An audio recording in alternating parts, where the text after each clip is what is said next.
మిమ్మును గద్ద రెక్కల మీద మోసి నా యొద్దకు మిమ్మల్ని ఎట్లు చేర్చుకుంటున్నో మీరు చూచితిరి. కాగా మీరు నా మాట శ్రద్ధగా విని నా నిబంధన అనుసరించి నడిచిన ఎడల మీరు సమస్త దేశములలో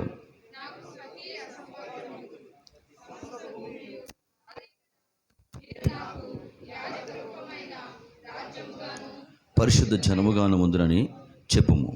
నీవు ఇశ్రాయేలుతో పలకవలసిన మాటలు ఇవే అని చెప్పగా, మోషే వచ్చి ప్రజల పెద్దలను పిలిపించి యెహోవా తనకు ఆజ్ఞాపించిన ఆ మాటలన్నీ వారి ఎదుట తెలియపరిచెను. 6వ వచనం చదువుకుందామా? సమస్త భూమియు నాదే కదా, మీరు నాకు యాజకరూపమైన రాజ్యముగాను పరిశుద్ధమైన జనముగాను ఉందని చెప్పుము. నీవు ఇశ్రాయేలుతో పలకవలసిన మాటలు ఇవే అని చెప్పగా, మోషే వచ్చి ప్రజల పెద్దలను పిలిపించి యెహోవా తనకు ఆజ్ఞాపించిన ఆ మాటలన్నీ వారి ఎదుట తెలియపరిచాను. మహా గొప్ప దేవుడవు, మీ మహాపరిశుద్ధమైన పాదముల చెంత ఉదయకాలమున మేము సమకూర్చబడిలాగన మీ చేత మేము బలపరచబడి ఉన్నాం.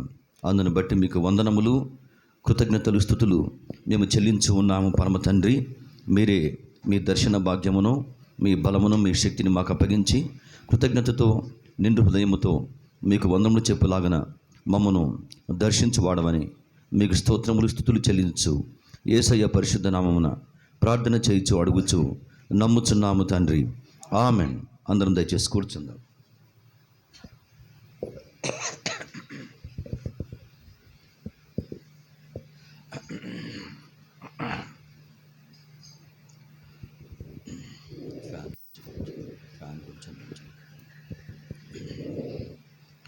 పరిశుద్ధమైన వేకోజామున చేరి వచ్చిన దేవుని యొక్క సహవాసమా మీ అందరికీ యేసుక్రీస్తు ప్రభువారి మహా గొప్ప నామమున అందరికీ వందనములు ఉదయకాలమున నేను తెలియచేయచ్చు ఉన్నాను.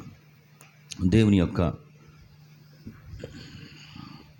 పరిశుద్ధమైన కృపను బట్టి గత వారం అంతా కూడా మనము దేవుని యొక్క సన్నిధానంలో సహవాసముగా మనం కూడుకొని మనము బలమైన దేవుని కార్యములు మనము చూచలాగిన దేవుని చేత మనమందరూ కూడా బలపరచబడ్డాం.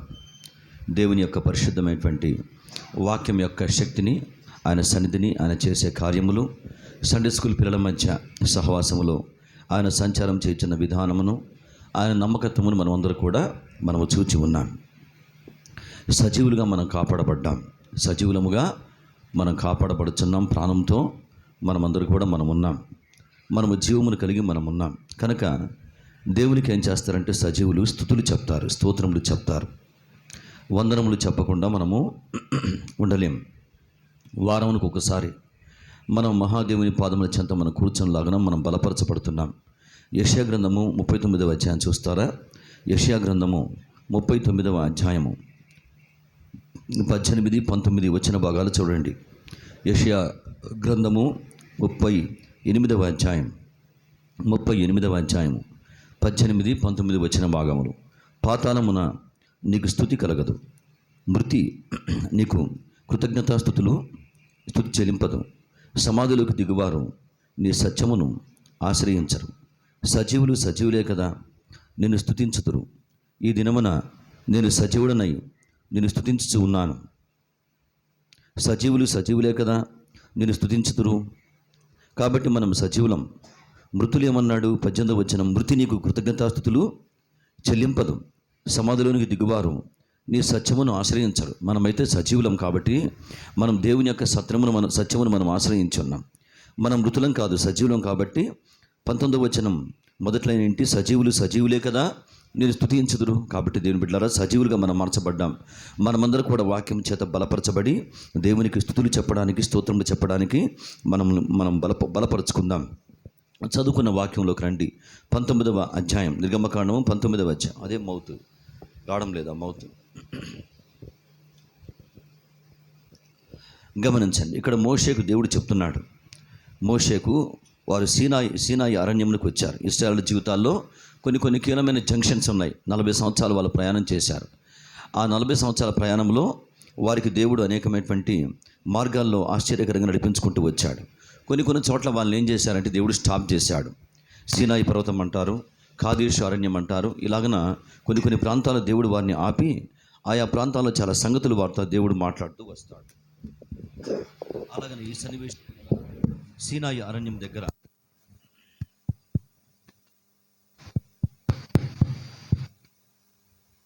Praise God. వాక్యం చదువుకున్నాను చూడండి. ఇశ్రాయేలీయులు ఐగుప్తు దేశం నుండి బయలుదేరిన 3వ నెలలో వారు బయలుదేరిన నాడే 3వ నెల ఆరంభ దినమందే వారు సీనాయి అరణ్యమునకు వచ్చిరి. వారు బయలుదేరిన నాడే 3వ నెల ఆరంభ దినమందే. గమనించారా? 3 నెలలు, 3వ నెల బిగిన్ అవుతుంది ఫస్ట్ డేన. అంటే ఆ మొదటి రోజున వారు సీనాయి అరణ్యమునకు వచ్చారు. అక్కడ దేవుడు మోషేతో కొన్ని మాటలు మాట్లాడుతున్నాడు. 3వ వచనం చూస్తారా? అక్కడ వాళ్ళు ఆగారు. 2వ వచనం చూడండి. వారు రిఫీదీం నుండి బయలుదేరి సీనాయి అరణ్యమునకు వచ్చి ఆ అరణ్యమందు దిగిరి. అక్కడ ఆ పర్వతం ఎదుట ఇశ్రాయేలీయులు విడిసిరి. అంటే దేవుడు అక్కడ స్టాప్ చేశారు, రెస్ట్ ఇచ్చాడు వారికి. మోషే దేవుని యొద్దకు ఎక్కిపోగా సీనాయి కొండ మీద దేవుడి దగ్గరికి మోషే ఎక్కిపోయినవాడు. యెహోవా ఆ పర్వతం నుండి అతన్ని పిలిచి మాట్లాడుతున్న మాటలు చాలా విలువ కలిగిన మాటలు. ఈ మాటలు మైక్ ప్రాబ్లమా, కేబుల్ ప్రాబ్లమా, వాట్ ఈస్ ద ప్రాబ్లం?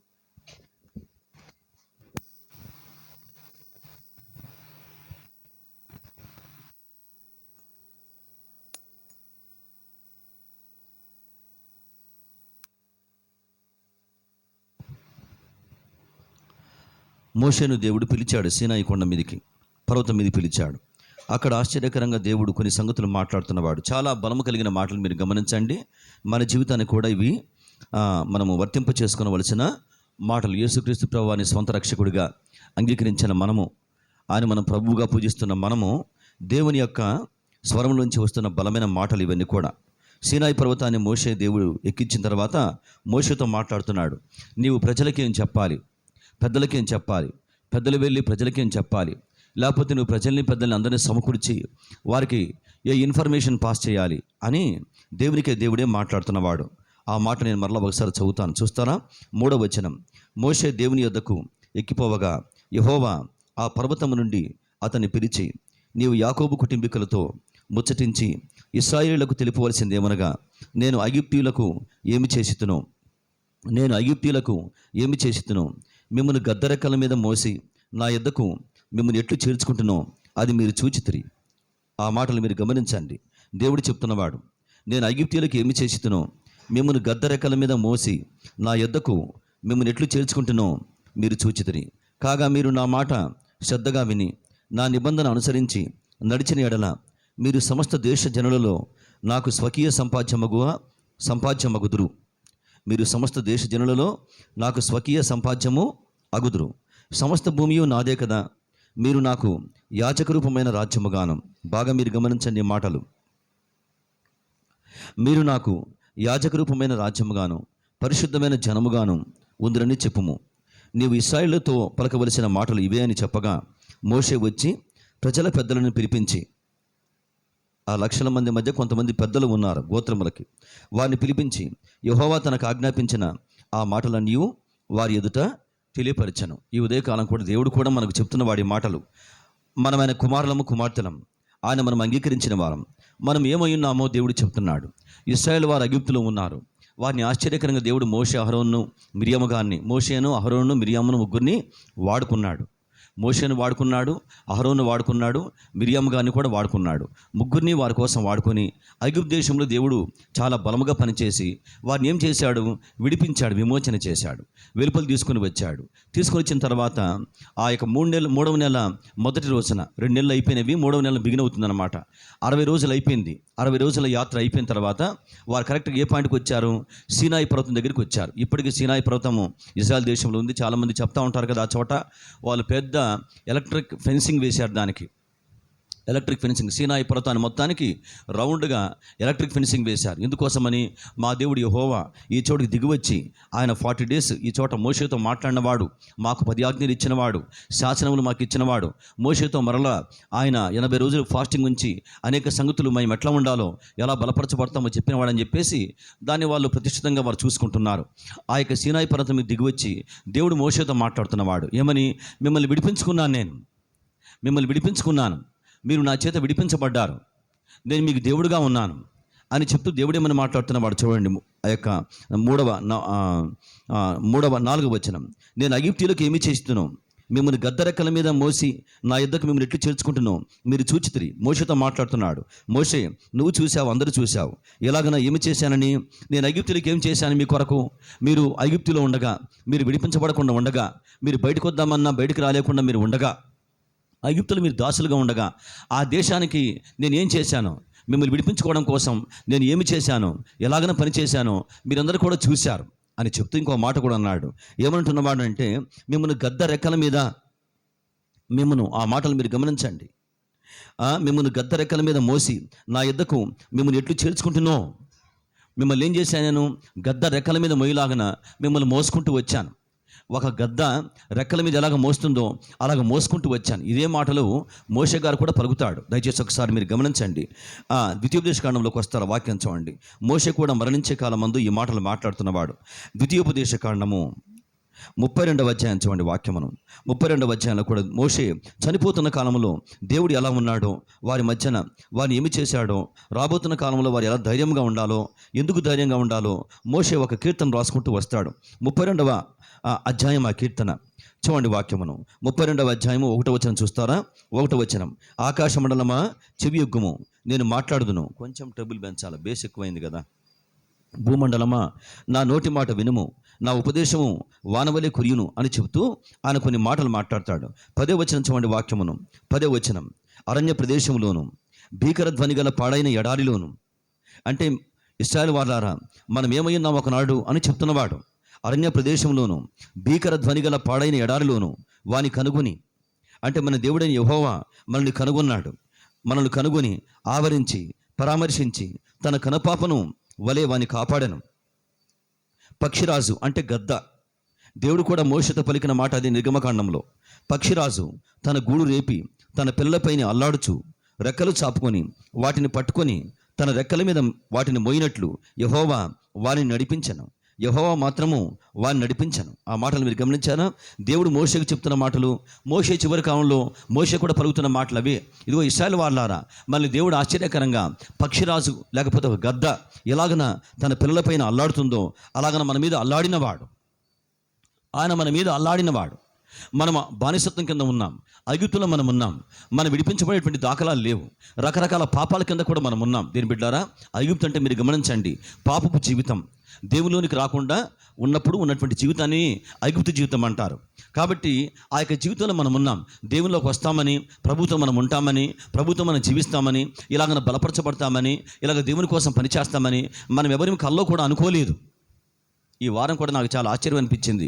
ఎందుకోసమంటే మీలో చాలామంది దేవుడు జరిగించిన కార్యం సహవాసంలో మీరు చూచి ఉన్నారు. 120 మంది పిల్లలు, పెద్దలు చాలామంది, అందరూ దేవుని సహవాసంలో కలిసి పనిచేయటం, దేవుని కార్యములు చూడడం, ఈ వారమంతా దేవుని యొక్క వాక్యం విస్తారంగా బోధించబడ్డాం. ఇవన్నీ కూడా నేను చూస్తున్నప్పుడు, ప్రభువా, ఒకనాడు నేనేంటి ప్రభువా, మేము రోడ్డు మీద ఉన్నాం. రోడ్డు మీద ఉన్నప్పుడు సండే స్కూల్ లేదు. అప్పుడు రోడ్డు మీద పరిచర్య ఒక 6 నెలలు జరిగింది. అప్పుడు సండే స్కూల్ లేదు. అప్పుడు సండే స్కూల్ లేని కాలం అది. 1 year వరకు చర్చిలో సండే స్కూల్ లేదు. అప్పుడు చాలా చిన్నపిల్లలందరూ కూడా చాలా చిన్నపిల్లలు. ఇప్పుడు వారు యంగ్ పీపుల్. ఒకనాడు వారు అంటే పాలు దాగి మానివేసిన వయసు అన్నమాట నేను వచ్చినప్పుడు. ఇప్పుడు వీరు యవనస్తులు అయ్యారు, సండే స్కూల్ టీచర్స్ అయ్యారు, బలమైన వారు అయ్యారు, వాయిద్యములు వాయిస్తున్నారు, బలమైన పనులు చేస్తున్నారు, గొప్ప గొప్ప పనులు చేస్తున్నారు.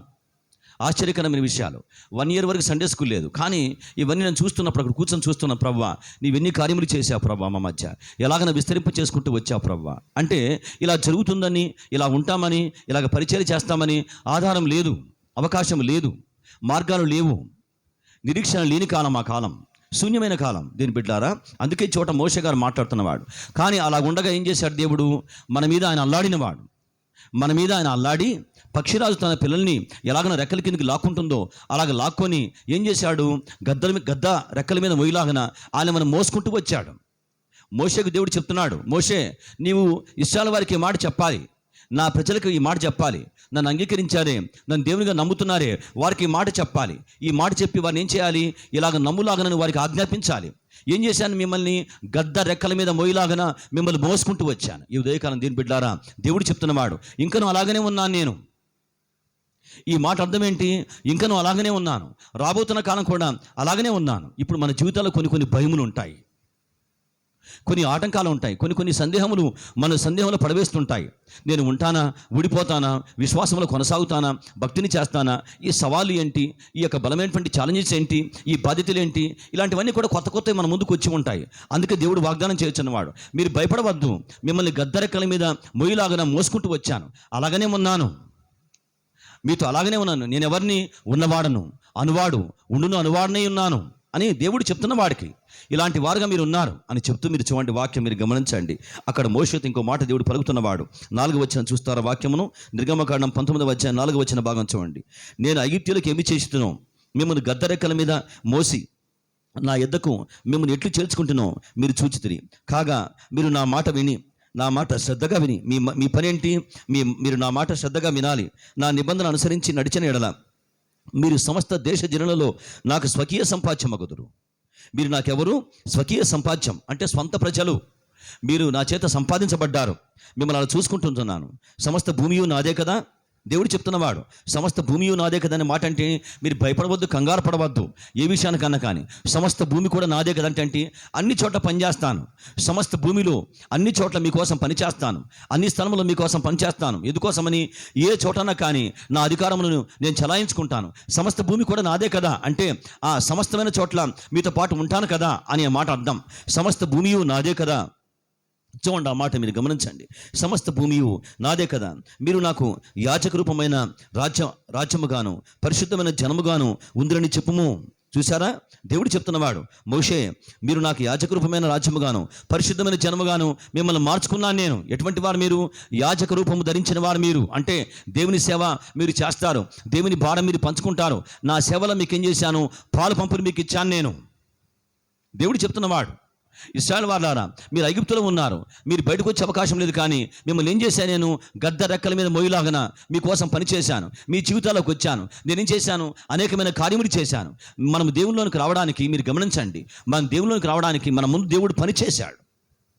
ఆయన మన ముందు పనిచేశాడు, ఆయన మనకు కనపరుచుకున్నాడు. మన ఊరిక దేవునిలోనికి రాలా, మనల్ని ఊరిక నమ్మలా, ఆయన మన జీవితంలో బలముగా పనిచేసి. అందుకే అన్నాడు మోషేతోటి, నేను మీకు ఏమి చేశానో మీరు చూశారు ఆ విషయాన్ని. మోషే, ఐగుప్తు దేశంలో నేను మీకోసం ఏం చేశానో ఆ విషయాన్ని మీరు చూశారు. అంటే ఏంటి? నువ్వు దేవుని చూశావు, దేవుడిని కనపరుచుకున్నాడు. దేవుని మనం నమ్ములాగన యేసయ్య దేవుడు, యేసయ్యే దేవుడు, యేసయ్యే సృష్టికర్త, ఆయనే రక్షకుడు అని మనం నమ్ములాగన దేవుని చేత మనం ఆశ్చర్యకరంగా మనం బలపరచబడ్డాం. ఆయన మనం చూసాం మన జీవితాల్లో. దేని బిడ్డారా, ఆయన మనం కనపరుచుకున్నాడు. కాబట్టి మనం వెనక్కి వెళ్ళలేం. చాలామంది మాట్లాడుతుంటారు, నేను దేవుని విడిచి పోలేనండి, ఎన్ని ఆటంకాలు వచ్చినా అడ్డంకులు వచ్చినా. ఎందుకోసం అంటే నేను దేవుని చూశాను, ఆయన నా జీవితంలో చూశాను, ఆయన పని నేను చూశాను. కాబట్టి అయ్యా ఆయనే దేవుడు, అమ్మా ఆయనే దేవుడు, కాబట్టి ఏమన్నా కానీ ఆయనే నమ్ముకుంటానని వారు మాట్లాడుతూ ఉంటారు. ముందేమో బలమైన ఆటంకాలు అడ్డంకులు ఉంటాయి, కానీ ఆ విశ్వాసం ఏంటంటే దేవుడు వారి కనపరుచుకున్నాడు. ఆయనే దేవుడని, ఆయనే రక్షకుడని, ఆయనే స్వస్థపరచువాడని, ఆయనే మహాదేవుడని, ఆయన ఒక్కడే దేవుడని వారికి ఏం చేశాడు? దేవుడు కనపరుచుకున్నాడు. కాబట్టి ఆ బాధలో బాధపడుతుంటారు, వేదనలో వేధించబడుతుంటారు, అల్లాడిపోతుంటారు, కానీ దేవుని మాత్రం వారు వదిలిపెట్టలేరు. దేవుని కోసం పనిచేస్తూనే ఉంటారు. నేను మీకు చాలా కాలం కిందట కొన్ని సాక్ష్య భాగాలు చెప్పాను. హైదరాబాద్లో ఒక సిస్టర్ గారు ఉన్నారు. ఆమె భర్త ఆర్మీలో చేస్తాడు, ఆఫీసర్. గమనించండి, ఆయన ఇయర్లీ వన్స్ ఒకసారి వస్తాడు. హైదరాబాద్లో వారు మంచి డివోషన్ ఫ్యామిలీ, మంచి భక్తిపరులు వాళ్ళు. హైదరాబాద్లో యవనస్తుల మధ్య వారు సేవ చేస్తారు. యవనస్తుల మధ్య బాగా డబ్బు ఉండి, బాగా చదువు ఉండి, అన్నీ కలిగిన వారు చేసే పాపములు భయంకరంగా ఉంటాయి. యవనస్తులు చేసే పాపములు, ఆ పాపాలు చేసి వారు ఇరుక్కుపోయి సూసైడ్ చేసుకుంటూ ఉంటారు. అలాంటి వారిని కొన్ని వందల మందిని, వేల మందిని ఆ సిస్టర్ గారు పిలిచి కౌన్సిలింగ్ చేసి వారికి వాక్యం చెప్పి ఆదరించి వారికి అన్ని విధముల సహాయం చేసి వారిని కాపాడుతున్నటువంటి వారు. ఆవిడికి ఆర్థరైటిస్ అన్నమాట. ఆవిడికి ఆర్థరైటిస్ అంటారు. అంటే ఈ జాయింట్స్ అన్నీ కూడా భయంకరంగా పెయిన్ వస్తాయంట. ఆమెను చూసిన ఒక అన్న ఆమె ప్రత్యక్షంగా ఆ నొప్పి వచ్చినప్పుడు ఎలా ఏడుస్తారో, బాధపడతారో, ఎలా కిందపడి దొల్లాడుతుంటారో చూసిన ఆ ఫ్యామిలీ ఫ్రెండ్ లాంటి అన్న సేవకుడు వాక్యం చెప్తుండగా విన్నాను నేను. ఆ బాధ వచ్చినప్పుడు 15 డేస్కి ఒకసారి ఆమెకు ఆ పెయిన్స్ వస్తాయంట. ఆ టైంలో ఆమె ఏడ్చే ఏడుపు, ఆమె పడేటువంటి బాధ, అది మనం అన్ఎక్స్ప్లెయినబుల్ చెప్పలేమంట. ఎందుకోసమంటే ఎవ్రీ జాయింట్ భయంకరంగా పెయిన్ వచ్చేస్తాయి. ఎవ్రీ జాయింట్ బాడీలో, టోటల్లో హోల్ బాడీ అంతా కూడా. ఎక్కడ జాయింట్ ఉందో ఆ భాగాలు తీవ్రంగా పెయిన్ వస్తాయంట. డాక్టర్ కంట్రోల్లో ఉన్నారు, కానీ ఆ పెయిన్స్ భరించవలసిందే. అలాంటి వ్యాధి గమనించండి. ఆ టైంలో ఆమె చాలా భయంకరంగా ఏడుస్తారంట, కింద పడి దొల్లాడతారంట. ఆమె ఆ టైంలో పడేటువంటి బాధ మనం చెప్పలేం తమ్ముడు, కానీ ఆ ఒక్కరోజు ఆ బాధపడతారు, తర్వాత కొంచెం రిలాక్స్ అయిపోతారు, నెమ్మది పొందుకుంటారు. కానీ ఆ తర్వాత నుంచి ఆమె చేసే పని భయంకరంగా ఉంటుంది. చచ్చిపోతున్నవారు, రకరకాల చెడ్డ పాపాలు చేసే అవనస్తులు వారి జీవితాన్ని వారు చంపేసుకుంటూ ఉంటారు. అలాంటి వారిని హిందువులు కానివ్వండి, ముస్లిమ్స్ కానివ్వండి, అందరూ ఆమె దగ్గరికి పోతుంటారు. వారికి ఆవిడ కౌన్సిలింగ్ ఇస్తారు. వారి జీవితం అంటే వారికి చెప్తారు, తప్పు చేస్తాం, పొరపాటు చేస్తాం, కానీ యేసయ్య ఉన్నాడని వారిని ఆదరించి దేవుని దగ్గరికి వచ్చేలాగన ఆమె చాలా మంది మధ్య పరిచయం చేస్తున్నవారు. కారణం ఏంటి మీరు గమనించండి. ఎందుకోసమని ఎందుకు ఆ బాధలో కూడా ఆమె చెప్తారంట, నేను దేవుని విడిచిపోలేనన్నా, ఈ బాధ భయంకరంగా ఉంది, మెడిసిన్ వర్కౌట్ కావడంలా 15 డేస్కి ఒకసారి నేను భయంకరంగా బాధపడాలి, దుఃఖపడాలి, కానీ నేను దేవుని చూశాను ఆ జీవితంలో, ఆయన ఎందుకు ఈ బాధ నాకు అనుమతించాడు, కాబట్టి ఐ నెవర్ గో బ్యాక్, నేను వెనక్కి పోలేను. నేను ఈ బాధ భయంకరమైంది, ఘోరమైంది, ఎంత బాధ అంటే అల్లాడిపోతాను, కానీ నేను దేవుని కోసం నిలబడవలసిందే. దేవుడు నాతో ఉన్నాడు. కారణం ఏంటంటే నేను దేవుని నా జీవితంలో చూశాను, కాబట్టి ఈ బాధను బట్టి విడిచి వెనక్కి వెళ్ళిపోతాను. ఈ బాధలో కూడా ఆశ్చర్యకరంగా ఆయనను వాడుకోబోతున్నాడు ఆయన. అందుకే దేవుడు మాట్లాడుతున్నాడు, మోషే మీరు నన్ను చూశారు. మీరు ఈ మాట మీరు గమనించాలి. మోషే మీరు నన్ను చూశారు, మిమ్మల్ని ఎట్లా పట్టుకున్నాను, ఎలా గద్దరెక్కల్లాగా తీసుకొని నా రెక్కల మీద మిమ్మల్ని మోసాను, ఆ విషయాన్ని మీరు చూశారు. కాబట్టి మీరు ఎవరు? యాజక రూపం కలిగిన వారు. నా సేవ మీకు ఇస్తాను. నా సేవ యాజక రూపం అంటే మనమందరం దీని బిడ్డారా, యాజక ధర్మాన్ని, యాజక రూపంగా మనం మార్చబడ్డాం. మనం చీకట్లో మనం ఉన్నాం, కానీ ఇప్పుడు మీరు గమనించండి, మనమందరం దేవుని సేవ భరించేటువంటి వారం, మనమందరం సువార్త భారాన్ని భరించేటువంటి వారం, మనమందరమే మనమి వాక్యాన్ని మోసుకుని పోయేటువంటి వారమే, మనమందరమే మనమి వాక్యము మనము ప్రకటించే భాగ్యం మనకి ఇచ్చిన వాడు. సేవకులే కాదు, అందరూ వాక్యం చెప్పవచ్చు. వాక్యం ఎవరిది? బైబిల్ అందరిది. యేసయ్య అందరి వాడు, యేసుక్రీస్తు ప్రభు అందరికీ ప్రభు. ఆయన నీ కోసం ప్రాణం పెట్టాడు, నా కోసం ప్రాణం పెట్టాడు. కాబట్టి మనమందరం కూడా ఆయన సువార్తను ప్రకటించేటువంటి వారమే, ఆయన వాక్యం బోధించేటువంటి వారమే. అందుకే ఈ మాట మాట్లాడుతున్నవాడు. ఒక్కసారి మీరు గమనించండి, 1 పేతురులోకి రండి, మీరు చూడండి. ఆ మాట చాలా బాగుంటుంది. 1 పేతురు పత్రిక చాలా విలువ కలిగిన వచ్చిన భాగం. ఈ మాట మీరు అర్థం చేసుకోవాలి. యాజక రూపం అంటే పేతురు గారు కూడా ఈ మాట మాట్లాడుతున్నవాడు. కొత్త నిబంధన, పాత నిబంధన అవి ఒకదాన్ని ఒకటి సమర్థించుకుంటాయి. చూస్తారు 2వ అధ్యాయం చూడండి. 1 పేతురు పత్రిక 2వ అధ్యాయంలో ఈ చోట 9వ వచనం చూస్తారా? విశ్వాసాలుగా మీరు వాక్యమైన పాల చేత మీరు ఎదుగుతూ ఉండాలి, మీరు సజీవమైన రాళ్ల వలె మీరు ఉన్నారు అని చెప్తూ ఏమైనామో చెప్తున్నాడు. చోట 9వ వచనం, అయితే మీరు చీకటిల నుండి ఆశ్చర్యకరమైన తన వెలుగులోనికి మిమ్మల్ని పిలిచిన వాని గుణాతిశయములను ప్రచురము చేయ నిమిత్తము ఏర్పరచబడిన వంశమును. చూసారా విశ్వాసులారా, మీరెవరంటే దేవుని చేత మీరు ఏర్పరచబడ్డారు. రాజులైన యాజక సమూహమును. చూసారా, రాజులైన యాజక సమూహం అంటే ఏంటి? మీరు యాజక సమూహంగా మార్చబడ్డారు. యాజక ధర్మం అంటే పరిచర్య ధర్మం అంటారు. ఏమని చెప్తున్నవాడు? ఈ పత్రిక ఎవరికి రాశాడు? విశ్వాసులకు రాశాడు. మీరెవరు? యాజక సమూహం. మీరు యాజక ధర్మాన్ని మీకు ఇచ్చాను నేను. అంటే నా పరిచయం మీరు మోసేటువంటి వారు, నా వాక్యమును, నా యొక్క సేవను మీరు భరించేటువంటి వారు. నా రాజ్యంలో పనివారుగా మిమ్మల్ని మార్చుకున్నాను నేను అని దేవుడు చెప్తున్నవాడు. చూడండి, ఆ మాటలు గమనించండి. ఏర్పరచబడిన వంశము, రాజులైన యాజక సమూహము, ఇంకా ఏమన్నాడు? పరిశుద్ధ జనమును, పరిశుద్ధమైన జనముగా మిమ్మల్ని మార్చుకున్నాను. దేవుని సొత్తు అయిన ప్రజలై ఉన్నారు. మీరెవరు? దేవుని సొత్తు, నా సొత్తు అయి ఉన్నారు. మీరు భయపడవద్దు, కంగారు పడవద్దు. మీరు నా సొత్తు అంటే ఏంటి? మిమ్మల్ని సంపాదించుకున్నాను, మీ మీద నాకు అధికారం ఉంది. మీరు భయపడవద్దు, వ్యర్థమైన వాటికి మీరు కలవరపడవద్దు. అందుకే చెప్పాను, సమస్త భూమి కూడా నాదే కదా అంటే అర్థం ఏంటి? మీరు ఏ చోట మీరు భయపడవద్దు. ఏ సవాళ్ళు ఉన్నా, జీవితం అన్నాక చాలా బాధ్యతలు మనం భరించవలసి ఉంటుంది. గమనించారా? మనం బాధ్యతలు మనం భరించేటువంటి వారమే. పిల్లలు పుడతారు, చిన్నప్పుడు బాగానే ఉంటుంది, వారు పెద్దవారు అవుతారు. తర్వాత అప్పుడు ఏమవుతుంది? వారి పక్షమున కొన్ని బలమైన బాధ్యతలు మనం భరించాలి. వివాహ వయసు వచ్చిన తర్వాత ఇంకా చాలా బలమైన బాధ్యతలు ఉంటాయి, భారములు ఉంటాయి. అప్పుడు టఫ్ జాబ్ అనమాట. వారిని జాబ్లు చేయాలి, కుటుంబంగా వారిని మార్చాలి.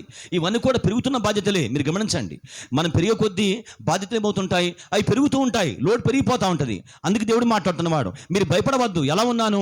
మిమ్మల్ని నేను పట్టుకునే ఉన్నాను, మిమ్మల్ని చేర్చుకున్నాను, మీకు దేవుడిగా ఉన్నాను, నన్ను చూశారు కదా, అలాగే మీకు కనపరుచుకుంటాను నేను. ఇంకా ఏమని మాట్లాడుతున్నవాడు?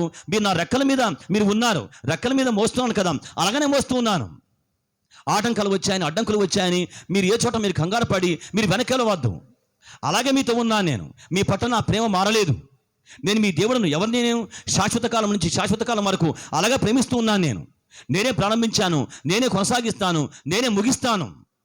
మీ జీవితాన్ని ఏం చేస్తాను, అద్దరి చేరుస్తాను. ఆ మాటలు ఈ మాటలను కూడా. కాబట్టి మీరు ఎవరంటే పరిశుద్ధమైన యాజక సమూహం. అంటే మీకు నా వాక్యం ఇచ్చాను, నా వాక్యం మోసే భాగ్యం మీకు ఇచ్చాను నేను, నా సువార్తను మోసే భాగ్యం మీకు ఇచ్చాను నేను, నా పని చేసే ఆధిక్యత మీకు ఇచ్చాను నేను. దేవుని పని చేసే ఆధిక్యత మనం పొందుకున్నాం. దేని బిడ్డలు మీరు గమనించండి. దూతలకు దేవుని సేవను అప్పగించాల దేవుడు. దూతలకు అప్పగించని సేవ పరిచర్య. పరలోక రాజ్యంలో దూతలు ఉన్నారు, వారు దేవుని పని చేస్తారు. కానీ మీరు గమనించారా, మనం పాపాన్ని చేస్తామండి, పొరపాటు మనం చేస్తాం, తప్పులు చేస్తాం. కానీ ఇలాంటి వారికి ఏం చేశాడు దేవుడు, తన పరిశుద్ధమైన పరిచర్య మనకు అప్పగించాడు ఆయన. అందుకంటున్నాడు, మీరు యాజక రూపం కలిగిన వారు, యాజక సేవ మీరు చేయాలి, యాజక ధర్మాల్లోకి మీరు రావాలి, యాజకులుగా మిమ్మల్ని మార్చుకున్నాను. కాబట్టి ఆ యొక్క కృప కోసం మిమ్మల్ని పిలిచాను నేను. ఇది ఒక కృప. ఇంకా ఏమన్నాడు గమనించండి, మీరు పరిశుద్ధ జనముగా మార్చుకున్నాను నేను, మీరు పరిశుద్ధమైన వారు, మీరు పని చేస్తున్నాను నేను, మిమ్మల్ని పరిశుద్ధపరచుకుంటున్నాను. మీరు పాపం చేస్తే ఏం చేస్తున్నాను, మీకు తెలియకుండా మీ పాపాన్ని క్షమించేస్తున్నాను. మనం అన్ని పాపాలు ఒప్పుకుంటున్నాం దేవుని దగ్గర. మీరు బాగా గమనించండి, మనం చేసిన మిస్టేక్స్ అన్ని దేవుని దగ్గర మనం కమిట్ అవ్వడంలా చాలాసార్లు కదా, ఎక్కువసార్లు మనం కమిట్ అవ్వం. మనం మర్చిపోతూ అసలు ఏ పాపం జరిగిందో మనకు అర్థం కాదు చాలాసార్లు, తెలుసా అండి. మనం ఏ మిస్టేక్ చేసామో మనకు తెలియదు ఆ విషయం. కానీ ప్రేమగల దేవుడు గమనించండి, మనం అడగకపోయినా ఆ విషయం ఆయన క్షమిస్తున్నవాడు. ఎందుకోసమని, ఆయన క్షమిస్తేనే ఆయన మనతో ఉండగలడు, ఆయన క్షమిస్తేనే ఆయన మనతో ఉండగలడు. కాబట్టి ఆయన మనతో ఉండాలని మీరు గమనించారా, అడగకుండా ఉన్న పాపాలు కూడా ఆయన క్షమించేస్తున్నాడు, నా కుమారులని. అందుకే దేవుడు మాట్లాడుతున్నవారు, మీరెవరు, పరిశుద్ధమైన జనం, మీరు, మిమ్మల్ని పరిశుద్ధపరచుకుంటున్నాను నేను, మీ మధ్య పరిశుద్ధంగా పనిచేస్తున్నాను. కాబట్టి ఉదయకాలం దేని బిడ్డారా, మనం దేవునికి ఏం చెప్పాలి, వందములు చెప్పాలి. మోషేతో మాట్లాడుతున్నవాడు, నువ్వు వెళ్ళి ప్రజలకి మాటలు చెప్పు, వారికి బలంగా ఈ సంగతులు చెప్పు, ఇలాగా నేను పని చేశాను, ఇలాగన వారు ఉన్నారు కాబట్టి ఇలాగన వారు జీవించాలి అని చెప్తున్నవాడు. కాబట్టి ఉదయకాలం దేని బిడ్డారా, మన మధ్య ఆయనని కనపరుచుకున్నాడు. దేవుడు చెప్తున్నాడు, మీరు చూశారు నన్ను, మీరు నన్ను చూశారు, మీకోసం పనిచేయటం, మిమ్మల్ని గద్దరెక్కల్లాగా మీ మీద అల్లాడడం మీరు చూశారు, మిమ్మల్ని పట్టుకోవడం మీరు చూశారు, మిమ్మల్ని నా రెక్కల మీద మోసుకుంటూ వచ్చాను, అది కూడా మీరు చూశారు. కాబట్టి మోషే, మీరు ఎవరంటే తెలుసా, మీరు పరిశుద్ధమైన యాజక రూపాన్ని కలిగిన వారు, యాజక రూపాన్ని, యాజక ఫామ్ కలిగిన వారు మీరు. నా పరిచర్య భాగ్యం మీకు ఇచ్చాను, నా పరిచర్య మోసే భారం మీకు ఇచ్చాను నేను, నా పరిచర్య కోసం ప్రార్థించేటువంటి అవకాశం మీకు ఇచ్చాను నేను, నా పరిచర్యలో పాలు పంపును మీకు ఇచ్చాను నేను. దూతలకు ఆ భాగ్యాన్ని ఇవ్వాలా? వారు దూతలే, పాపం లేని వారు వాళ్ళు, ఆత్మస్వరూపులు వాళ్ళు, పాప నియమాన్ని లేని వారు వాళ్ళు. కానీ వారికి భాగ్యాన్ని ఇవ్వాలా? కానీ మీకే ఆ భాగ్యం ఇచ్చాను నేను. ఎందుకోసమని, కారణం ఏంటి, నా రక్తాన్ని మీరు ఆశ్రయించారు కాబట్టి, మీకోసం ఈ లోకానికి వచ్చి మీకోసం ప్రాణం పెట్టాను కాబట్టి, నన్ను మీరు స్వీకరించారు కాబట్టి ఈ భాగ్యం మీకు ఇచ్చాను నేను. అందుకే యేసన్న గారు ఒక మంచి పాట రాశారు కదా, ఆహా నా ధన్యత, ఓహో నా భాగ్యము, ఆహా నా ధన్యత, ఓహో నా భాగ్యము, ఆహా నా ధన్యత, ఓహో నా భాగ్యము, ఏమని వివరింతును, ఏమని వివరింతును, ఆహా నా ధన్యత, ఓహో నా భాగ్యము, ఆహా నా ధన్యత, ఓహో నా భాగ్యము, ఏమని వివరింతును, ఏమని వివరింతును, ఏమని వివరింతును, ఏమని వివరింతును, నీ పరిచర్యను తుద ముట్టించుటే, నీ పరిచర్యను తుద ముట్టించుటే, నా నియమమాయనే,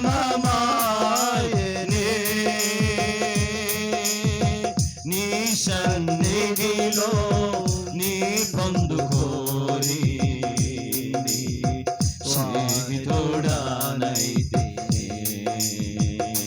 నీ పరిచర్యను తుద ముట్టించుటే, నీ పరిచర్యను తుద ముట్టించుటే, నా నియమమాయనే, నీ సన్నిధిలో నీ పొందుకోరి, నీ స్నేహితుడానైతే. రెండవ వచనం, నీ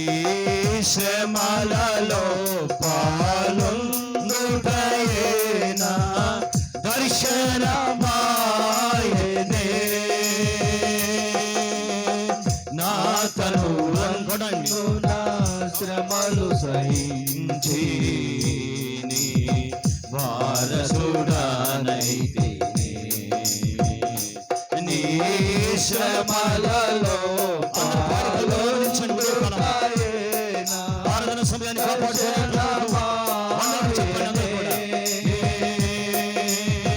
నా తను వందున శ్రమలు సహించి నీ వారసుడనైతిని. ఆహా నా ధన్యత, ఓహో నా భాగ్యము, ఆహా నా ధన్యత, ఓహో నా భాగ్యము. ఏమని వివరించాలయ్యా?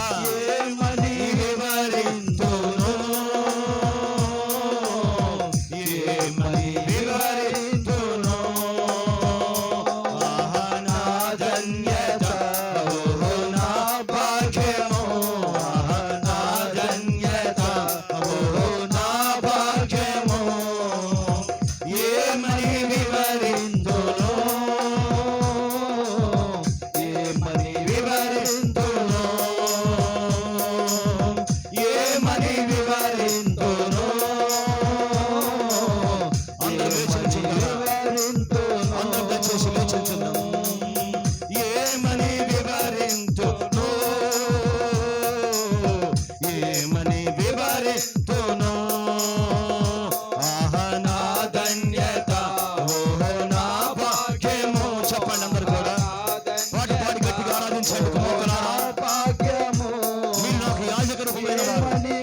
పరిశుద్ధంగా మార్చుకున్నాను నేను, మిమ్మల్ని పరిశుద్ధపరుచుకున్నాను నేను. మిమ్మల్ని గద్దెరలాగిన నేను మోసాను, మిమ్మల్ని మోయించుకున్నాను నేను. మీరు నన్ను చూశారు, మిమ్మల్ని కనపరుచుకున్నాను నేను. ఏమని వివరిస్తును, నేనెందుకని నీ సొత్తుగా మారితిని. యేసయ్యా నీ రక్తము చే కడుగబడినందున, యేసయ్యా నీ రక్తము చే కడుగబడినందున. నా సొత్తుగా మార్చుకున్నాను నేను. మీరు దేవుని సొత్తు అయి ఉన్నారు. అది ప్రణాళికలో పాడాలి. హర్షించెను నా హృదయ సీమా, నీ అనాది ప్రణాళికలో. హర్షించెను నా హృదయ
ఉదయకాలమున కుమార్తెలారా కుమారులారా, ఆయన తన పరిశుద్ధ కంఠస్వరం వినబడి చేయుచున్నవాడు.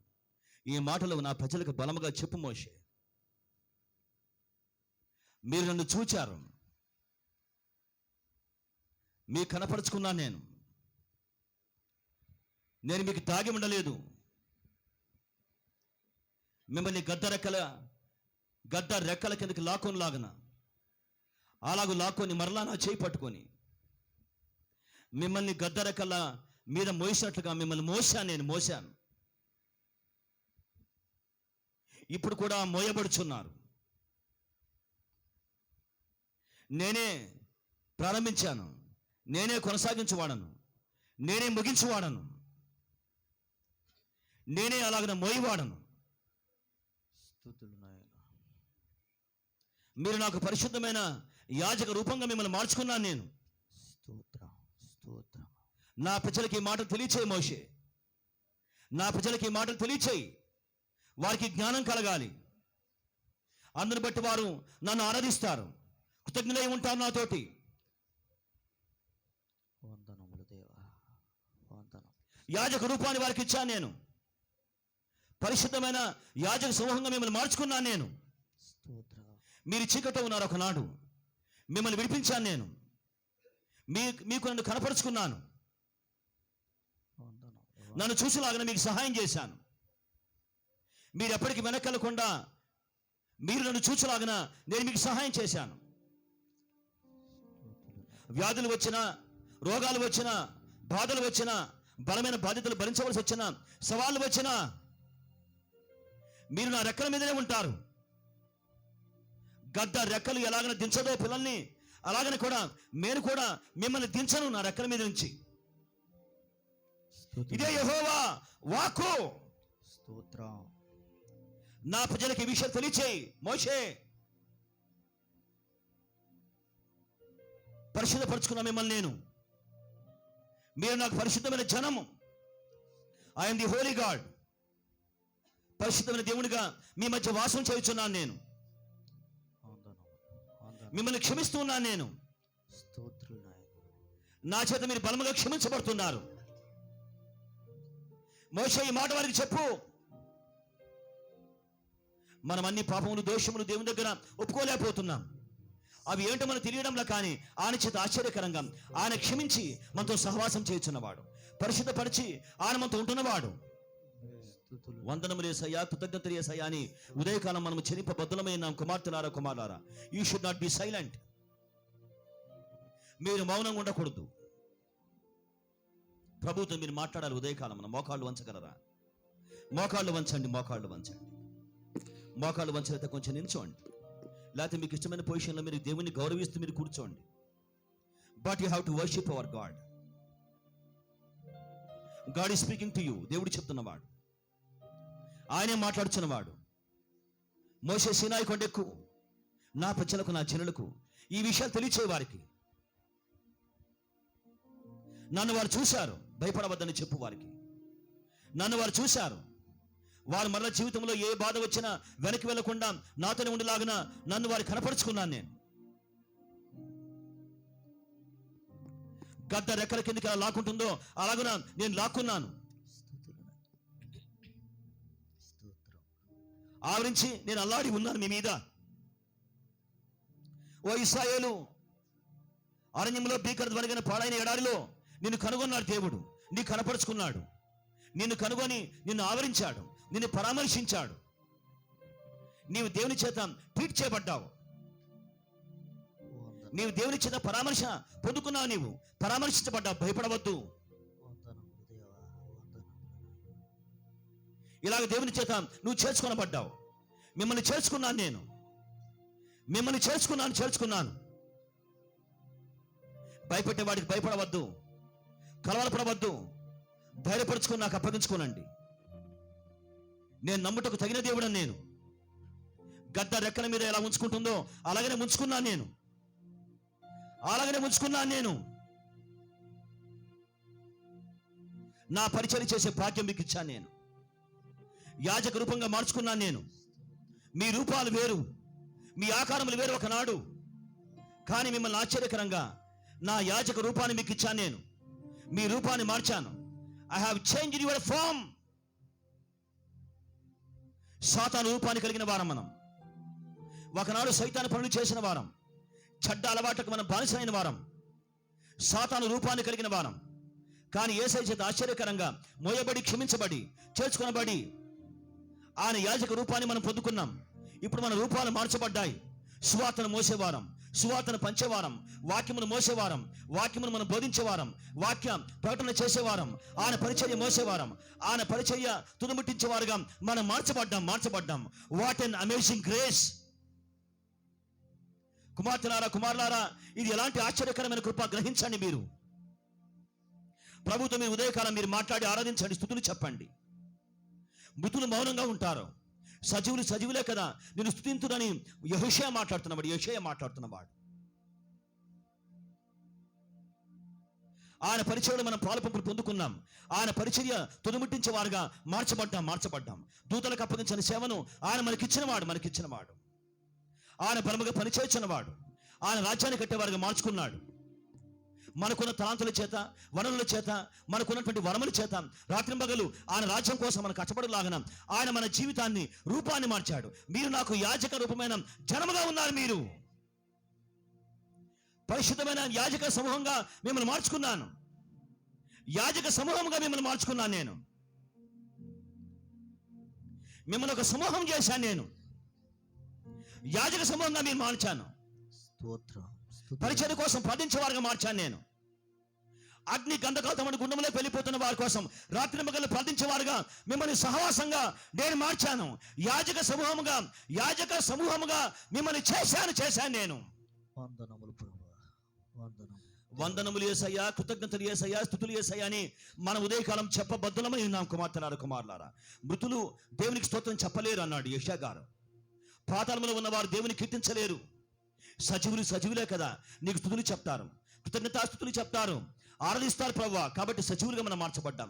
సజీవులమై ఏమయ్యాం, ఎలా మార్చబడ్డాం, ఎలా పనిచేస్తున్నాడు దేవుడు చెప్తుండగా ఈ మంచి ఉదయకాలం దేవునికి మనము కృతజ్ఞతాస్తుతులు ప్రభువా. అవును తండ్రి అని మనలో ఎవరైనా ఒకరు గట్టిగా ప్రభువును ఆరాధిస్తారు. వాక్యమును బట్టి ప్రభువును గట్టిగా ఆరాధించండి. పురుషులు కానీ స్త్రీలు కానీ గట్టిగా ప్రభువును ఆరాధించండి. గట్టిగా ఎవరైనా గట్టిగా ఆరాధించండి. రండి, ఆరాధించండి.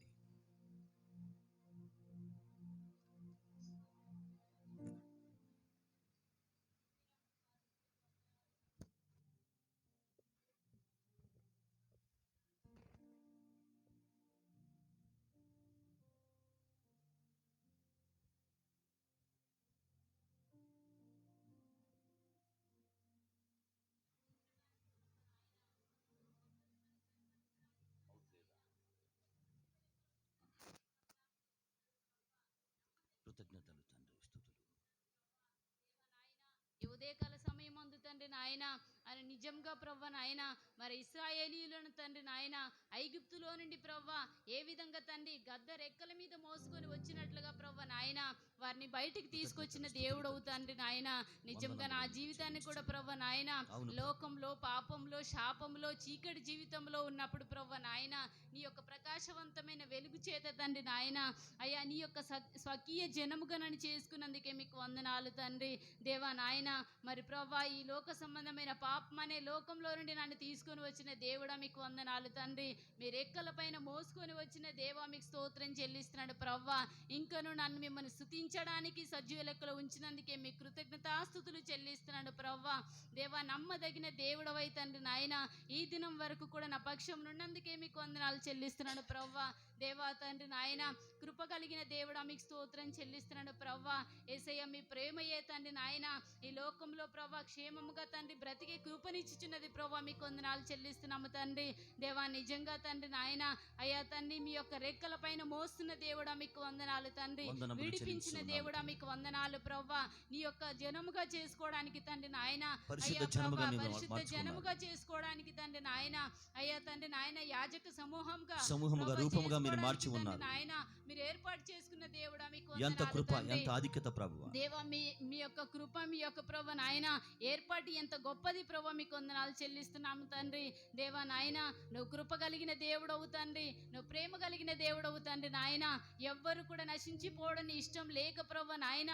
అయ్యా నశించిన నా జీవితానికి ప్రభు నాయన, అయ్యా తండ్రి నీవే జీవితాన్ని ఇచ్చినందుకు మీకు వందనాలు ప్రభు. వందనములు అయ్యా నీ చెల్లిస్తూ నామం ఉన్నాము. నా జీవితంలో పెట్టబడినందుకే మీకు వందనాలు తండ్రి. కృతజ్ఞతలు, స్తుతులు అయ్యా తండ్రి. ప్రభు సమస్త భూమి మీదని చెప్తున్నారు ప్రభు, మీకు వందనాలు తండ్రి. భూమి మీద అధికారి ఉన్న నీవు నాకు తండ్రిగా ఉన్నందుకే మీకు వందనాలు చెల్లిస్తున్నాడు ప్రభు. ఈ లోకంలో గొప్పవారి కంటే భాగ్యవంతుల కంటే ప్రభు నాయన ఐశ్వర్యవంతుడమైన నీవు మా పక్షం ఉన్నందుకే మీకు వందనములు చెల్లిస్తున్నాము తండ్రి. దేవా నిజంగా దేవాది దేవుని కుమార్తెగా నీవు శ్రీమంతుడవగు దేవుడవు నాయనా. చెల్లిస్తున్నాను ప్రభు. Thank you, Father, సర్వాధికారమైన దేవుడికి కుమార్తెగా చేసుకున్నందుకే మీకు వందనాలు నీకే చెల్లిస్తున్నాను కృతజ్ఞతలు, తండ్రి. స్తుతులు దేవా తండ్రి. నాయన నిజంగా ప్రభు నాయన మీకోసం బ్రతకడమే ప్రభు నాయన ఈ లోకంలో మేము చేయవలసిందని తెలియజేస్తున్న దేవుడా మీకు వందనాలు తండ్రి. ప్రభు నాది మాది అంటూ ఈ లోకంలో ఏది లేదు ప్రభు నాయన. కేవలము ప్రభు సమస్తము మీదయ్యున్నది ప్రభు, మీకు సమస్త వందనాలు భూమి తండ్రి. మీదే కదా దేవా ప్రభు. నాయన భూమి మీద కలిగి చేసిన సమస్తము మీవే ప్రభు నాయన. నేను మేము అనుభవిస్తున్న సమస్తం మీది ప్రభు నాయన. దేన్ని వందనములు బట్టి చెల్లిస్తున్నాము అతిశయించలేము ఉదయకాలమున తండ్రి తండ్రి. నాయన. అందును బట్టి మీకు వందనాలు స్తోత్రములు చెల్లిస్తూ యేసుక్రీస్తు పరిశుద్ధమైన నామములో స్తుతి ఆరాధన మీకే సమర్పిస్తున్నాను మా తండ్రి. Amen, amen. అందరం దయచేసి కూర్చుందాం.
ఈ సమయాన్ని ఇచ్చిన దైవ సేవకునికి ఉదయపూర్వకమైన వందనాలు తెలియజేస్తున్నాను.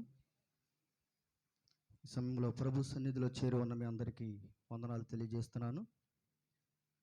గత సోమవారం నుంచి శుక్రవారం వరకు ఎంతో ఆత్మీయంగా జరిగించిన విబిఎస్ను బట్టి దేవునికి వందనములు, స్తుతులు, స్తోత్రములు చెల్లిస్తున్నాను. అలాగే యూబీఎస్ కొరకు ప్రార్థించిన వారికి, సహకరించిన వారందరికీ యేసుక్రీస్తు నామములో వందనాలు తెలియజేస్తున్నాను. ఎవరైనా గృహ కూడికలు ఏర్పాటు చేసుకోవాలని కానీ, సాక్ష్యము చెప్పాలనుకునేవారు కానీ ఒక 10 రోజుల ముందు సేవకులకు తెలియజేయవలసిందిగా మనవి చేస్తున్నా.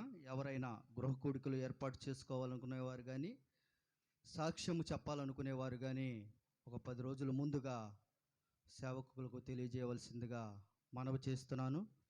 అలాగే చదువుచున్న విద్యార్థుల కొరకు, వారి యొక్క చదువుల కొరకు, ఉద్యోగముల కొరకు, వారి యొక్క అడ్మిషన్స్ కొరకు, కాలేజీలో అడ్మిషన్స్ కొరకు, ఫీజుల కొరకు, ధనము కొరకు, వారి కొరకు ప్రార్థన చేయవలసిందిగా మనవి చేస్తున్నాను.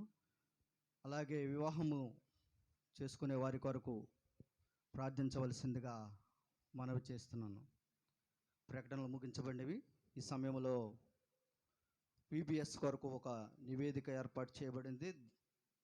దాన్ని మన మధ్యలో ఉన్న సిస్టర్ సునీత గారు వచ్చి వినిపించుచుండగా మనం అందరం విందాం.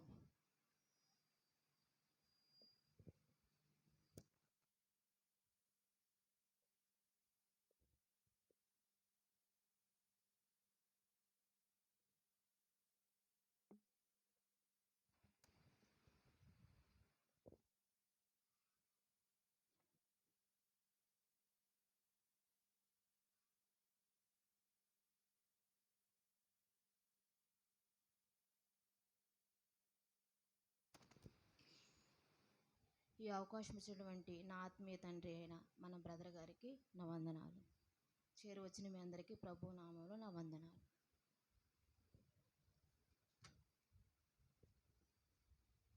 ఈ వారంలో VBS జరిగింది కదండి, సోమవారం నుంచి శుక్రవారం వరకు, మే 6 నుంచి 10 వరకు. దాని రిపోర్ట్ మీ అందరికీ చదివి వినిపించబోతున్నాను. యేసుక్రీస్తు ప్రభువారి నామమున అందరికీ వందనములు. 2024 సంవత్సరపు విరామ బైబిల్ పాఠశాల నివేదిక ద్వారా మన ప్రభువైన దేవుని సహాయంతో జరిగించిన కార్యములు తెలియచేయుటకు సంతోషించుచున్నాము. ప్రతి సంవత్సరం VBS కొరకు జరుగుతున్న ప్రార్థనల కంటే ఈసారి ఎక్కువ ప్రార్థనలు చేయడం జరిగింది. సండే స్కూల్ టీచర్స్ కూడా ఉదయం 1 గంట, సాయంత్రం 1 గంట ప్రార్థనలు చేశారు. Growth in Christ ministries team వారు సందీప్ గారు, బెంజమిన్ గారు 2 వారాల ముందు నుంచే సండే స్కూల్ టీచర్స్ని సమావేశపరిచి VBS కొరకు చక్కగా గైడ్ చేశారు. VBS కొరకు సండే స్కూల్ పిల్లలను ఆహ్వానించడానికి సండే స్కూల్ టీచర్స్ ముందుగానే ప్రతి గృహమును దర్శించి దాదాపుగా 100 మందిని ఆహ్వానించడం జరిగింది. మనం అడుగుచున్న వాటికంటే ఊహించిన దానికంటే అత్యధికంగా చేసిన దేవుడు, మేము 100 మందిని ఆహ్వానించాము, 70 లేదా 80 మంది పిల్లలు వస్తారని అనుకున్నాం. కానీ దేవుడు మన ఎడల చూపిన మహాకృపను బట్టి 120 మంది పిల్లలు రావడానికి సహాయం చేశాడు. ఇంతమంది రావడం VBS చరిత్రలో ఇదే మొదటిసారి. ఇది దేవుని మహాకృపను బట్టి మాత్రమే జరిగిన కార్యమని మేము నమ్ముచున్నాము. మే 6 నుంచి 10 వరకు జరిగిన VBS చాలా అర్థవంతంగా, ప్రయోజనకరంగా జరిగిందని చెప్పుటకు ఎటువంటి సందేహం లేదు. ఈ VBSలో పాటలు అర్థవంతంగా పాడడం జరిగింది. మంచి మంచి ఆలోచనలు కలిగేటటువంటి ఆటలు, ఆ తర్వాత ముఖ్యంగా బోధించే దేవుడు ఎవరికి కావలసిన బోధను వారికి ఆయన సంపూర్ణంగా అందించడం దేవుని యొక్క పరిశుద్ధమైన శక్తికి నిదర్శనంగా మేము చూసి ఉన్నాము. మిషనరీ జీవిత చరిత్ర మరియు యాక్టివిటీస్ ద్వారా పిల్లలకు అందరికీ అర్థమయ్యే రీతిలో ఒక మంచి పాఠమును బోధించడం జరిగింది. ఈ VBSలో మరో ముఖ్యమైన విషయం ఏమిటంటే, సండే స్కూల్ టీచర్స్గా మేము కూడా అనేకమైన విషయాలు నేర్చుకున్నాము. ప్రభు కోసం పనిచేయడం కేవలం ప్రార్థనలో గడిపినప్పుడు మాత్రమే ప్రభు కోసం పని చేస్తారని బాగుగా నమ్మడం, ఆ తర్వాత సండే స్కూల్ పరిచర్య గురించిన అవగాహన, ఇవన్నీ గ్రహించులాగున ప్రభు మాకు ఎంతో సహాయం చేశారని చెప్పుటకు మేము చాలా సంతోషిస్తున్నాము. పిల్లలు కూడా మంచిగా స్పందించి ఒక తీర్మానం చేసుకోవడానికి దేవుడు ఆశ్చర్యకరంగా తన పరిశుద్ధమైన ఆత్మచేత సహాయం చేశారు. ఇంకా బలమైన విషయం ఏమిటంటే, పిల్లలు ఆసక్తితో వారు మేము చెప్పిన సమయం కంటే ముందుగా మందిరానికి రావడం. ఉదాహరణకు ఒక విషయం చెప్తాను. తెల్లవారుజామున 7 గంటలకి ప్రారంభం కాబడుతుంది, కానీ 5:30 గంటలకు లేదా 6 గంటలకు పిల్లలు రావడం మేము ఊహించిన ఒక అద్భుతమైన విషయం. సాయంత్రం 5 గంటలకు ప్రారంభించబడుతుంది, కానీ 4 గంటలకు పిల్లలు వచ్చి కూర్చోవడం, ఇది మేము ఊహించని దేవుని ఘనమైన పనికి సాదృశ్యంగా చూసి మేము ప్రభువుని ఎంతో స్తుతించాము. మేము ఆశ్చర్యపడ్డాము. మన దేవుడు తన కృపను బట్టి ప్రార్థనలు ఆలకించి, ఎండలు తీవ్రంగా ఉన్నాయి, మీ అందరికీ ఆ విషయం తెలుసు, కానీ ఆయన దేవుడు గనుక ఎండ తీవ్రతను తగ్గించి చివరి 3 రోజులు ఆయన మహాకృపను బట్టి ఒక మంచి వాతావరణం దయచేశారు. దేవునికి వందనములు మేము చెల్లించుచున్నాము. ఈ VBSకు మాకు పెద్దలు కూడా మాతో సహకరించారు. వారు వారి అభిప్రాయాన్ని మాతో పంచుకోవడం మాకు చాలా ఆనందం, సంతోషం కలిగించే విషయం. ఒక బలమైన ఆశ్చర్యకరమైన విషయం ఏమిటంటే, పెద్దలు కుటుంబంలోగా ఉన్నటువంటి వారు ఈ చోట సండే స్కూల్ పిల్లల కొరకు సిద్ధపరిచేవి అన్నీ కూడా సమకూర్చారు. ఎటువంటి తొందర లేకుండా అన్నీ ముందుగానే అన్ని ఏర్పాట్లు చేశారు. బ్రేక్ఫాస్ట్ కానివ్వండి, స్నాక్స్ కానివ్వండి, చేయవలసినవి మేము చెప్పిన సమయం కంటే ముందుగానే వారు సిద్ధపరిచి ఉంచడం ఒక అద్భుతమైన విషయం. దేవుడు వారిని వారి కుటుంబాలకు సకల విధములుగా మేలు చేయునుగాక. దేవుడు కృపను బట్టి ఈ 5 రోజుల పరిచర్య ఎంతో శక్తివంతంగా జరిగినది. పరిశుద్ధాత్మ దేవుని అజమాషి కింద మేమందరం నడిపింపబడుచున్నామని సాక్ష్యం చెప్పగలుగుతున్నాము. ఇలాగున దేవుడు శుక్రవారం సాయంకాలము 9:30 ఆయన పరిశుద్ధమైన ఆత్మ సహాయం చేత ఘనముగా ముగించడం జరిగింది. సమస్త మహిమ ఘనత ప్రభావములు ఆయనకే చెందునుగాక. చాలామంది ముస్లిమ్స్ కూడా, చాలామంది హిందువులు కూడా ప్రార్థనకు రావడం జరిగింది. చాలామందితో మాకు నూతన పరిచయాలు ఏర్పరచబడ్డాయి. అది మాకు గొప్ప ప్రయాసకు ప్రతిఫలం ఇచ్చే దేవుని మేము చూడగలిగాము. పిల్లలు అందరూ కూడా అలాగే సండే స్కూల్కి రెగ్యులర్గా వచ్చే వారిగా ఉండాలని బలంగా వారు దేవుని కోసం చిన్నప్పుడే పిల్లలు పట్టబడి ఆయన చేతిలో బలమైన సాధనములుగా మార్చబడాలని ప్రార్థించవలసిందిగా కోరుచున్నాము. ఈ నివేదికను దేవునికి స్తోత్రములు, వందములు, కృతజ్ఞతాస్తుతులు ముగించుకుంటున్నాము. అందరికీ నా వందనాలు. Praise Lord. Thank you sister. దేవుని బిడ్డారా, మనమందరం కూడా ఒక మంచి రిపోర్ట్ మనం విన్నాం కదా. మన మధ్య దేవుడు పని చేసేటువంటి కార్యములు బైబిల్లో ఒక మాట ఉంది. ఎందుకు ఇలాగ చదువుకోవాలి, ఎందుకు ఇలాగ వినాలి, ఎందుకు ఇలా తయారు చేసుకోవాలంటే దేవుని వాక్యములో ఒక మాట మనం చూడగలం. దేవుడు కూడా చెప్తాడు సమస్తాన్ని రికార్డ్ చేయమని. 105వ కీర్తన చూస్తారా వాక్యమును? 105వ కీర్తన.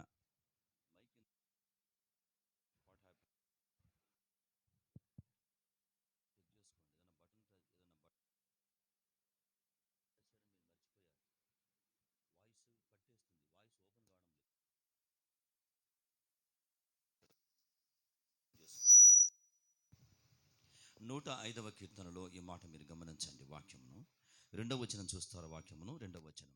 ఆయనను గూర్చి పాడుడి, ఆయనను కీర్తించుడి, ఆయన ఆశ్చర్యకార్యములన్నిటిని గూర్చి సంభాషణ చేయుడి. ఆయనను గూర్చి పాడుడి, ఆయనను కీర్తించుడి, ఆయన ఆశ్చర్యకార్యములన్నిటిని గూర్చి సంభాషణ చేయుడి. కాబట్టి మనం ఏం చేయాలి? దేవుడు చేసిన ఆశ్చర్యకరమైన కార్యములు సంభాషించుకోవాలి. సంభాషణ అంటే ఏంటి? మనం పంచుకోవాలి, మాట్లాడుకోవాలి. అప్పుడు మనం బలపరచబడతాం. కాబట్టి దేవుని బిడ్డారా, సామెతల గ్రంథం చూస్తారా వాక్యమును? సామెతల గ్రంథం, ఇప్పుడు అందులో వాక్యం ఉంది కానీ దాన్ని అది కూడా చదవాలి. ఓకే, మీకు ఇచ్చిన రిపోర్ట్ల పైన ఉంటుంది వచ్చిన భాగం. 22వ అధ్యాయం చూడండి. సామెతలు 22వ అధ్యాయం, 22వ అధ్యాయం 6వ వచనం. ప్రపంచ మహాజ్ఞాని, అన్నీ చూచినవాడు, అందరికంటే ఎక్కువ డబ్బు కలిగినవాడు, అన్నీ అనుభవించినవాడు, ఏదైనా చేయగలిగినవాడు, సొలొమోను గారు రాసిన మాట ఈ మాట. 22వ అధ్యాయం 6వ వచనం, 22వ అధ్యాయము 6వ వచనం. సామెతలు. బాలుడు నడవలసిన త్రోవను వానికి నేర్పము. అందరూ చదువుతారా వాక్యమును? చదవండి. బాలుడు నడవలసిన త్రోవను వానికి నేర్పము, వాడు పెద్దవాడైనప్పుడు దాని నుండి తొలగిపోడు. మరలా చదువుతారా? బాలుడు నడవలసిన త్రోవను వానికి నేర్పము, వాడు పెద్దవాడైనప్పుడు దాని నుంచి తొలగిపోడు. ఇదే మనం చేశాం. దీని బిడ్డ సండే స్కూల్ పిల్లలకి పరిచయలో చాలా ప్రాముఖ్యమైన భాగాన్ని మనం ఇవ్వబద్ధమై ఉన్నాం. కాబట్టి ఇలాగ 15 సంవత్సరాల నుంచి కూడా దేవుని కృపను బట్టి జరిగించబడుతుంది. మీకు చెప్పాను నేను, ఫస్ట్ ఇయర్లో సండే స్కూల్ లేదు, చిన్నపిల్లలు ఎవరు కూడా లేరు అప్పుడు. కానీ ఊహించని విధంగా దేవుడు 5 మందితో 6 మందితో స్టార్ట్ చేశాడు. నేను మొదట్లో నేనే తీసుకున్నటువంటి వాడిని సండే స్కూల్ కూడా. ఉదయకాలం పరిచయం అయిపోయిన తర్వాత అప్పుడు 4 గంటల ఆరాధన, 4 hours ఆరాధన. ఒకే సింగిల్ వర్షిప్ 4 గంటలు ఉంటుంది. అప్పుడు ఈ షెడ్ ఇవన్నీ కూడా ఏం లేవు, ఆ చిన్న రూమ్ మాత్రమే, ఆ గది ఈ గది. ఆ యొక్క రూమ్లో నేను వాళ్ళ కోసం ఎగిరేటువంటి వాడిని, జంప్ చేసేటువంటి వాడిని, కింద పడేటువంటి వాడిని. అప్పుడు జస్వంత్, తర్వాత నాని, ఈ పండు, ఈ సెకండ్ లెవెల్ బ్యాచ్ లేరు అప్పుడు. ఈ సెకండ్ లెవెల్ బ్యాచ్ అభిషేక్ కానీ, శ్రీరామ్ కానీ, ఇలాంటి వాళ్ళు, సాత్విక్, ఇలా ఈ లెవెల్ వాళ్ళు అప్పుడు లేరు. వాళ్ళు ఈ పెద్దవాళ్ళే, అభిషేక్ కానీ, పండు కానీ, నాని కానీ, ఇలాంటి వారు అప్పుడు చిన్న చిన్న చోట మోట బచ్చాలు వీళ్ళు. వాళ్ళ కోసం ఆశ్చర్యకరంగా నేను వాక్యం చెప్పేటువంటి వాడిని సండే స్కూల్. కానీ చిన్నగా దేని బిడ్డ ఇలా బలపరచబడి వారు మంచి సాక్ష్యం పంచుకున్నారు. దీంట్లో రాశారు వాళ్ళే. వారు ఇన్వైట్ చేసింది 100 మందిని, కానీ వచ్చింది 120 మంది. ఆశ్చర్యకరమైన విషయం చెప్పంటారా? 7కి సండే స్కూల్ షార్ప్గా స్టార్ట్ చేస్తాం మనం.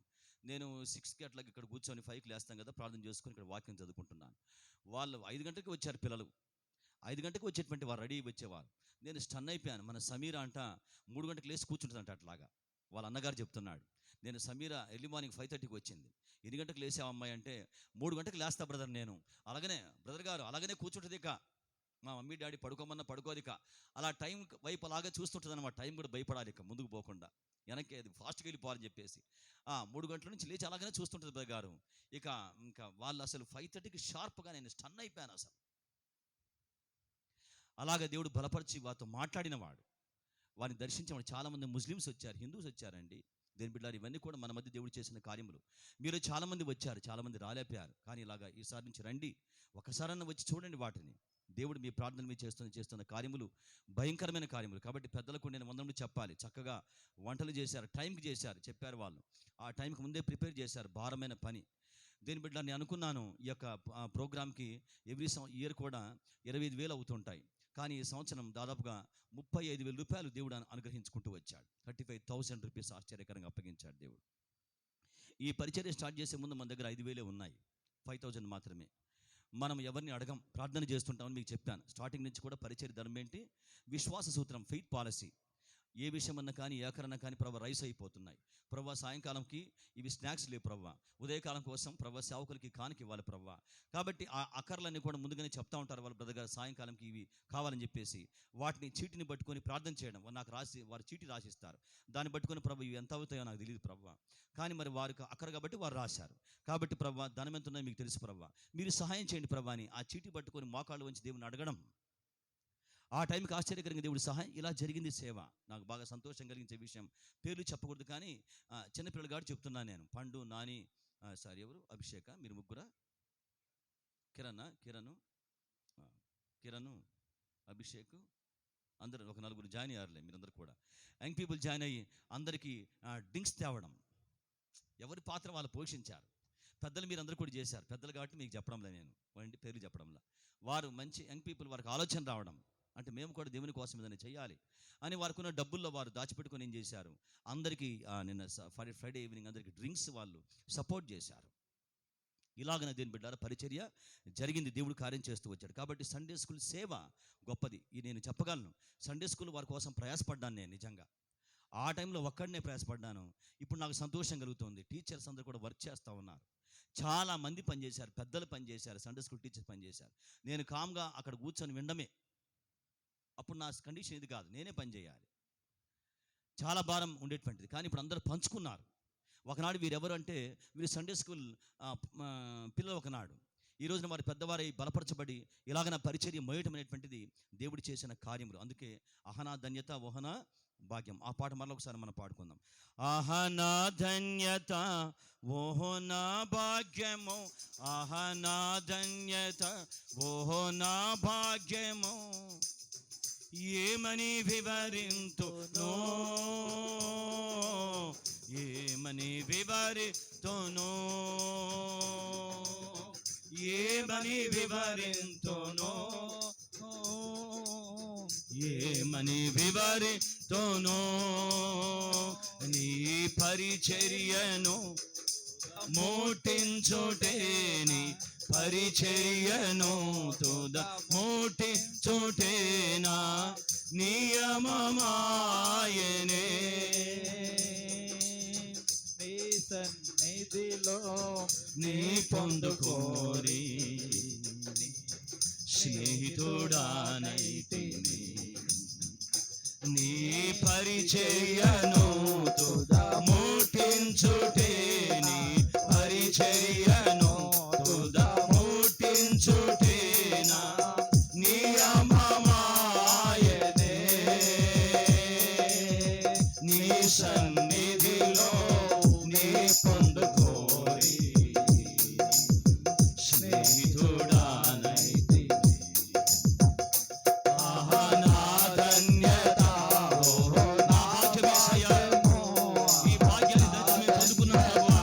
ఓహో నా భాగ్యము, ఏమని వివరింతునో, ఏమని చెప్పగలమయ్యా మీ ప్రేమకు, మీ సహాయములకు, మీ కార్యములకు తండ్రి. ఏమని వివరింతునో, ఏమని వివరింతునో, నేనెందుకని శుద్ధుగా మారితిని, యేసయ్యా నీ రక్తముచే కడుగబడినందున, యేసయ్యా నీ రక్తముచే కడుగబడినందున, నీ అనాది ప్రణాళికలో, నీ అనాది ప్రణాళికలో హర్షించెను నా హృదయ సీమా, నీ అనాది ప్రణాళికలో హర్షించెను నా హృదయ సీమా.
ఏమని వివరింతును. అలాగే మన కళ్ళు మూసుకుందాం. అయ్యా మీకు స్తుతులు తండ్రి, ఏమని స్తుతులు స్తోత్రములు వందములు చెప్పగలం ప్రభువా. మేము శూన్యమైన వారము బీబీఎస్ బిగించేక ముందు అన్ని సంగతులు కానీ ఆశ్చర్యకరంగా మీరే పురమాయించి, మీరే ప్రోత్సహించి, మీరే ప్రేరేపించి బలపరిచి తండ్రి, ఆశ్చర్యకరంగా మంచి సండే స్కూల్ టీచర్స్ మీరు మాకు అప్పగించి ఉన్నారు. బలవంతులకు తండ్రి, వారిని 5 రోజులు ఆశ్చర్యకరంగా టీచింగ్లు మీరు వాడుకొని ఉన్నారు. లోకల్ టీచర్స్ కూడా మీరు బలపరిచి ఉన్నారు. పెద్దలను మీరు బలపరిచి ఉన్నారు. అందరి చేతులు బలపరిచి ఉన్నారు. అందరూ ఆశ్చర్యకరంగా మీకోసం బలంగా చేతులు చాపలాగన దేవా సహాయం చేశారు. బలముగా రెక్కలు ఉంచి పనిచేయలాగన దేవా వారి యొక్క రెక్కల కష్టములు మీరు దీవించి ఉన్నారు తండ్రి ప్రభువా. అందరూ పాటుపడ్డారు, ప్రార్థనలు చేశారు, మొరపెట్టారు, విజ్ఞాపన చేశారు, తప్పించారు, పరితపించారు, అతురపడ్డారు ప్రభువా. అందరి అంతరంగాలు చూసి ఆశ్చర్యకరంగా జరుగును అని అనుకుని భయంకరమైన కార్యమును మా కనుల ముందు చేసి మాతో మీరు ఉన్నారని, పరిచర్య మీ చిత్తమని, మీ ఆశ అని దేవా, మీరు అద్భుతంగా మీ చిత్తాన్ని జరిగిస్తున్నారని, అనాదికాల సంకల్పములో హర్షింప చేస్తున్నారని మేము బలముగా నమ్ములాగన మా విశ్వాసాన్ని నూతనంగా మీరు బలపరిచి ఉన్నారు. సమస్త సంగతులను బట్టి ఆశ్చర్యకరంగా మీకు వందనం తండ్రి. సమృద్ధిని మీరు మాకు ఇచ్చారు. వాక్య సమృద్ధి, బోధ సమృద్ధి, పాటల సమృద్ధి, అయ్యా సమస్త సేవల సమృద్ధి, ధన సమృద్ధి మీరు మాకు ఆశ్చర్యకరంగా అప్పగించి శూన్యములో ప్రవ్వా మా లేమిలో సంపద నీవే అని, మాకు ఆశ్చర్యకరంగా ఆధారం మీరే అని ప్రవ్వా దేవా, మీ పాదముని మాకు దిక్కని మీరు బలపరిచి ఉన్నారు. యేసు క్రీస్తు ప్రభువు వారి పరిశుద్ధ నామమున స్తోత్రములతో మీకు అప్పగించుకొనొచ్చు ఆరాధించు ఉన్నాము తండ్రి. ఆమెన్. చెప్తారా? ఆమెన్ చెప్తారా? దేని బిడ్డారా? కాబట్టి దయచేసి సండే స్కూల్ సేవ కోసం భారముగా ప్రార్థించండి. ఎందుకొరకంటే అది చాలా ఒక మంచి వింగ్గా నేను భావిస్తున్నాను. యంగ్ పీపుల్ వింగ్ కానీ సండే స్కూల్ వింగ్ కానీ అవి శక్తివంతంగా పెద్దల మధ్య ఎలా పరిచర్య జరుగుతుందో సమాంతర సేవలు జరిగించబడతాయి. అవి ఇంకా అధికం చేస్తాను నేను పరిచర్య వారి పక్షమున. కాబట్టి మీరు కూడా ప్రార్థించండి, మీరు పాల్గొనండి, మీరు సహకరించండి, మీ ఆలోచన నాతో పంచుకోండి. మీకున్న అభిప్రాయాలు మీకు ఏమన్నా మీరు పంచుకోండి నాతోటి. నేను త్రోసివేసేవాడిని కాదు. నేను ఆలోచన చేస్తాను, అది బాగుందనిపిస్తే కనుక ఖచ్చితంగా నేను దాన్ని ఇంప్లిమెంట్ చేస్తాను. మీరు నాకు ఇచ్చేటువంటి ఆలోచనలు ఏమన్నా కానివ్వండి, మీరు చెప్పండి, నేను వాటిని ఆలోచన చేసి అవి చక్కగా ఉన్నాయి, వాటిని మనం అమలు పెట్టవచ్చు అంటే వాటిని నేను తీసుకొని వాటిని ఎలాగన్నా కానీ వాటిని నేను ఆచరణలో మీద పెట్టడానికి నేను బలముగా ప్రయత్నం చేస్తాను. కాబట్టి దేని బిడ్డారా, బాగా మీ ప్రార్థనలు బట్టి మరొకసారి అందరూ కూడా వందనము చెల్లింపబద్దున్నాయి ఉన్నాను. ఒక చిన్న సాక్ష్యాన్ని మనం విందాం. మార్తం వచ్చారా? ఓకే, అందరం లేచి నిల్చుందామా? ప్రార్థన చేసుకుందాం. లేచి నిల్చొని చిన్న ప్రార్థన చేసుకుందాం. వాక్యం కొరకు దేని బిడ్డారా, మనము ప్రార్థన చేసుకుని మనం కూర్చుందాం. మీరు చాలాసేపు కూర్చున్నారు.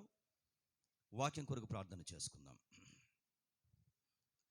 పరిశుద్ధుడు, సర్వాధికారి, శక్తిమంతుల దేవ, మీరు చేస్తున్న కార్యములు ఆశ్చర్యకరమైనవి. వాటిని గురించి మేము బలముగా సంభాషణ చేయాలి. అప్పుడు బలమును పొందుకుంటాం. మీరు మా మధ్య ఏమైనారో మేము చూస్తాం తండ్రి. అంతరంగాలు మిమ్మల్ని చూస్తాం. అంతరంగంలో ప్రభువా నేత్రములు తెరవబడిన వారై మిమ్మల్ని చూచి మేము బలపరచబడతాం. ఎందుకొరకంటే మా మధ్య మీరు కదులుతూ ఉన్నారు, మీరు సంచారం చేయుచున్నారు, మీరు పని చేయుచున్నారు. Lord, you are moving among us. మీరు మా మధ్య ఆశ్చర్యకరంగా మీరు కదులుచూ ఉన్నారు. అందును బట్టి వందనము తండ్రి. దాన్ని గ్రహించే బలమును, శక్తిని మాకు ఇవ్వండి. ఉదయకాలం కూడా మీరు సిద్ధపరిచి దాచి ఉంచిన వాక్యమును, వాక్య ప్రమాణమును ఆశ్చర్యకరంగా అప్పగించండి. మీ వాక్యము చెప్పుటకు, మీ వాక్యం బోధించుటకు అయోగ్యమైన వాడను, అనర్హుడను తండ్రి. మీరు అతి పరిశుద్ధమైన వాడవు, మహాపరిశుద్ధమైన వాడవు. దూతలకు అయ్యా సేవనిచ్చే ఉద్దేశం లేక పాపనియమాన్ని కలిగిన మాకు మీరు అప్పగించి ఉన్నారు. అది మేము పొందుకున్న కృప తండ్రి. కాబట్టి మీరే మీ కృపను బట్టి ఆశ్చర్యకరంగా వాక్య సత్యములు, లేఖన పాఠములు గ్రహించలాగన మమ్మల్ని మీరు బలపరచండి. మీ కృపను మాకు అప్పగించండి. ఏ సంగతులు తెలుసుకోవాలో, ఏ విషయాలు మేము అంగీకరించాలో, ఏ సంగతులు నేర్చుకోవాలో మీ వాక్యం దగ్గర నేర్చుకునేలాగన మమ్మల్ని మీరు బలపరచండి ప్రభువా. ఉద్రేక ఆత్మను తొలగించండి. ఆలోచనపూరితమైనటువంటి ఆత్మను మీరు మాకు అప్పగించి వాక్య ధ్యాన సమయాలు అర్థమవుతంగా మీరు మార్చండి. మీ పరిశుద్ధమైన ఆత్మచేత మేము సర్వసత్యములోకి నడిపించబడుతుండగా నాయనా మిమ్మల్ని గ్రహించే శక్తిని మాకివ్వండి. ఈ చెడ్డ లోకములో, పాపలోకములో, పాపం యొక్క బలం కలిగిన లోకములో, అయ్యా భ్రమింపజేసేటువంటి సైతాను బలం కలిగిన లోకంలో మేము ఉన్నాం. కాబట్టి మీరు మీ బలమును గ్రహించే శక్తిని మా అంతరంగాలకు అప్పగించండి. మేము మంటివారం, మేము బలహీనమైన వారం తండ్రి. మా అంతరంగములకు మీ పరిశుద్ధమైన ఆత్మచేత బలమిచ్చి దేవా మిమ్మల్ని స్వీకరించేవారుగా, మిమ్మల్ని గ్రహించేవారుగా, మిమ్మల్ని ఆనుకునేవారుగా మాకు సహాయం చేసి మీకోసం మండుచూ జీవించేవారుగా, ప్రకాశించే దీపములుగా మమ్మల్ని మార్చగలిగిన వాడవు. అలాగను మీరు బలపరచమని ప్రతి ఆదివారం మీరు మాకిచ్చే వాక్యం బట్టి వందనములు తండ్రి, స్తోత్రములు. దేవా మీరు మహిమను పొందండి. వాక్య ధ్యాన సమయాలు మేలుకరంగా మార్చమని, జరుగుతున్న సేవలు అర్థవంతంగా మీరు మార్చమని యేసు పరిశుద్ధ నామమున ప్రార్థన చేయొచ్చు అడుగుచూ నమ్ముచున్నాము తండ్రి. ఆమెన్. అందరం దయచేసి కూర్చుందాం. మరొకసారి దేవుని యొక్క సహవాసమా చేరి వచ్చిన మీ అందరికీ యేసుక్రీస్తు ప్రభువారి గొప్ప నామమున హృదయపూర్వకంగా అందరికీ వందనము చెల్లిస్తూ వాక్యంలోకి అందరినీ ఆహ్వానిస్తున్నాను. దేవుని యొక్క ప్రియ బిడ్డలారా, మీరందరూ కూడా పరిచర్య కోసం బాగా ప్రార్థన చేయండి. నేను దేవుడు పరిచర్యకు డబ్బు ఇవ్వాలని మిమ్మల్ని ప్రార్థన చేయమని అడగడం లేదు. మీరు బాగా గుర్తుపెట్టుకోండి. విస్తారంగా డబ్బు, విస్తారంగా వస్తువులు, వస్తువాహనాలు ఇవన్నీ మనం ఏం చేసుకునేవి కాదు. మనకు అంతరంగాలు దేవుని కోసం మండుచు ఉండాలి. వాక్యము కానీ, ప్రార్థన కానీ, సహవాసములు ఎల్లవేళలా ఉండాలి.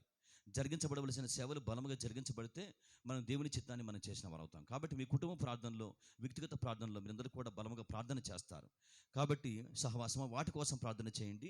ఎవరి మధ్య ఏ పరిచర్య జరగాలి? సండే స్కూల్ వారి మధ్య, పెద్దల మధ్య, స్త్రీల మధ్య, పురుషుల మధ్య, కదా, సంఘంగా, సహవాసంగా, కుటుంబాల మధ్య ఏ సేవ జరగాలి? ఆ సేవలు ఆ టైంకి ఆ సేవలు జరుగులాగన ప్రార్థన చేస్తే మనం బలపరచబడతాం, దీవించబడతాం, దేవుని చేత మనం ఉత్తరాన్ని పొందుకుంటామని నా బలిష్టమైన నమ్మకం. ఈ వస్తువులు ఇవన్నీ ఉందండి, అవి మనం వాడుకుంటాం, వదిలేస్తాం. వాటి వల్ల మనకు ప్రయోజనం లేదు.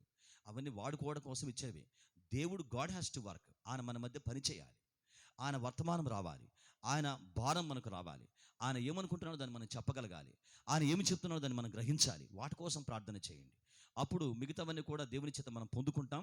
మనము దేవుని కోసం జీవించేవారుగా మనకు కూడా శాంతి, సమాధానం, నెమ్మది మనం పొందుకుంటాం. మంచి దేవుని బిడ్డారా, చిన్న వచ్చిన భాగాన్ని దేవుని సహాయం చేత మనం ధ్యానం చేసుకుందాం.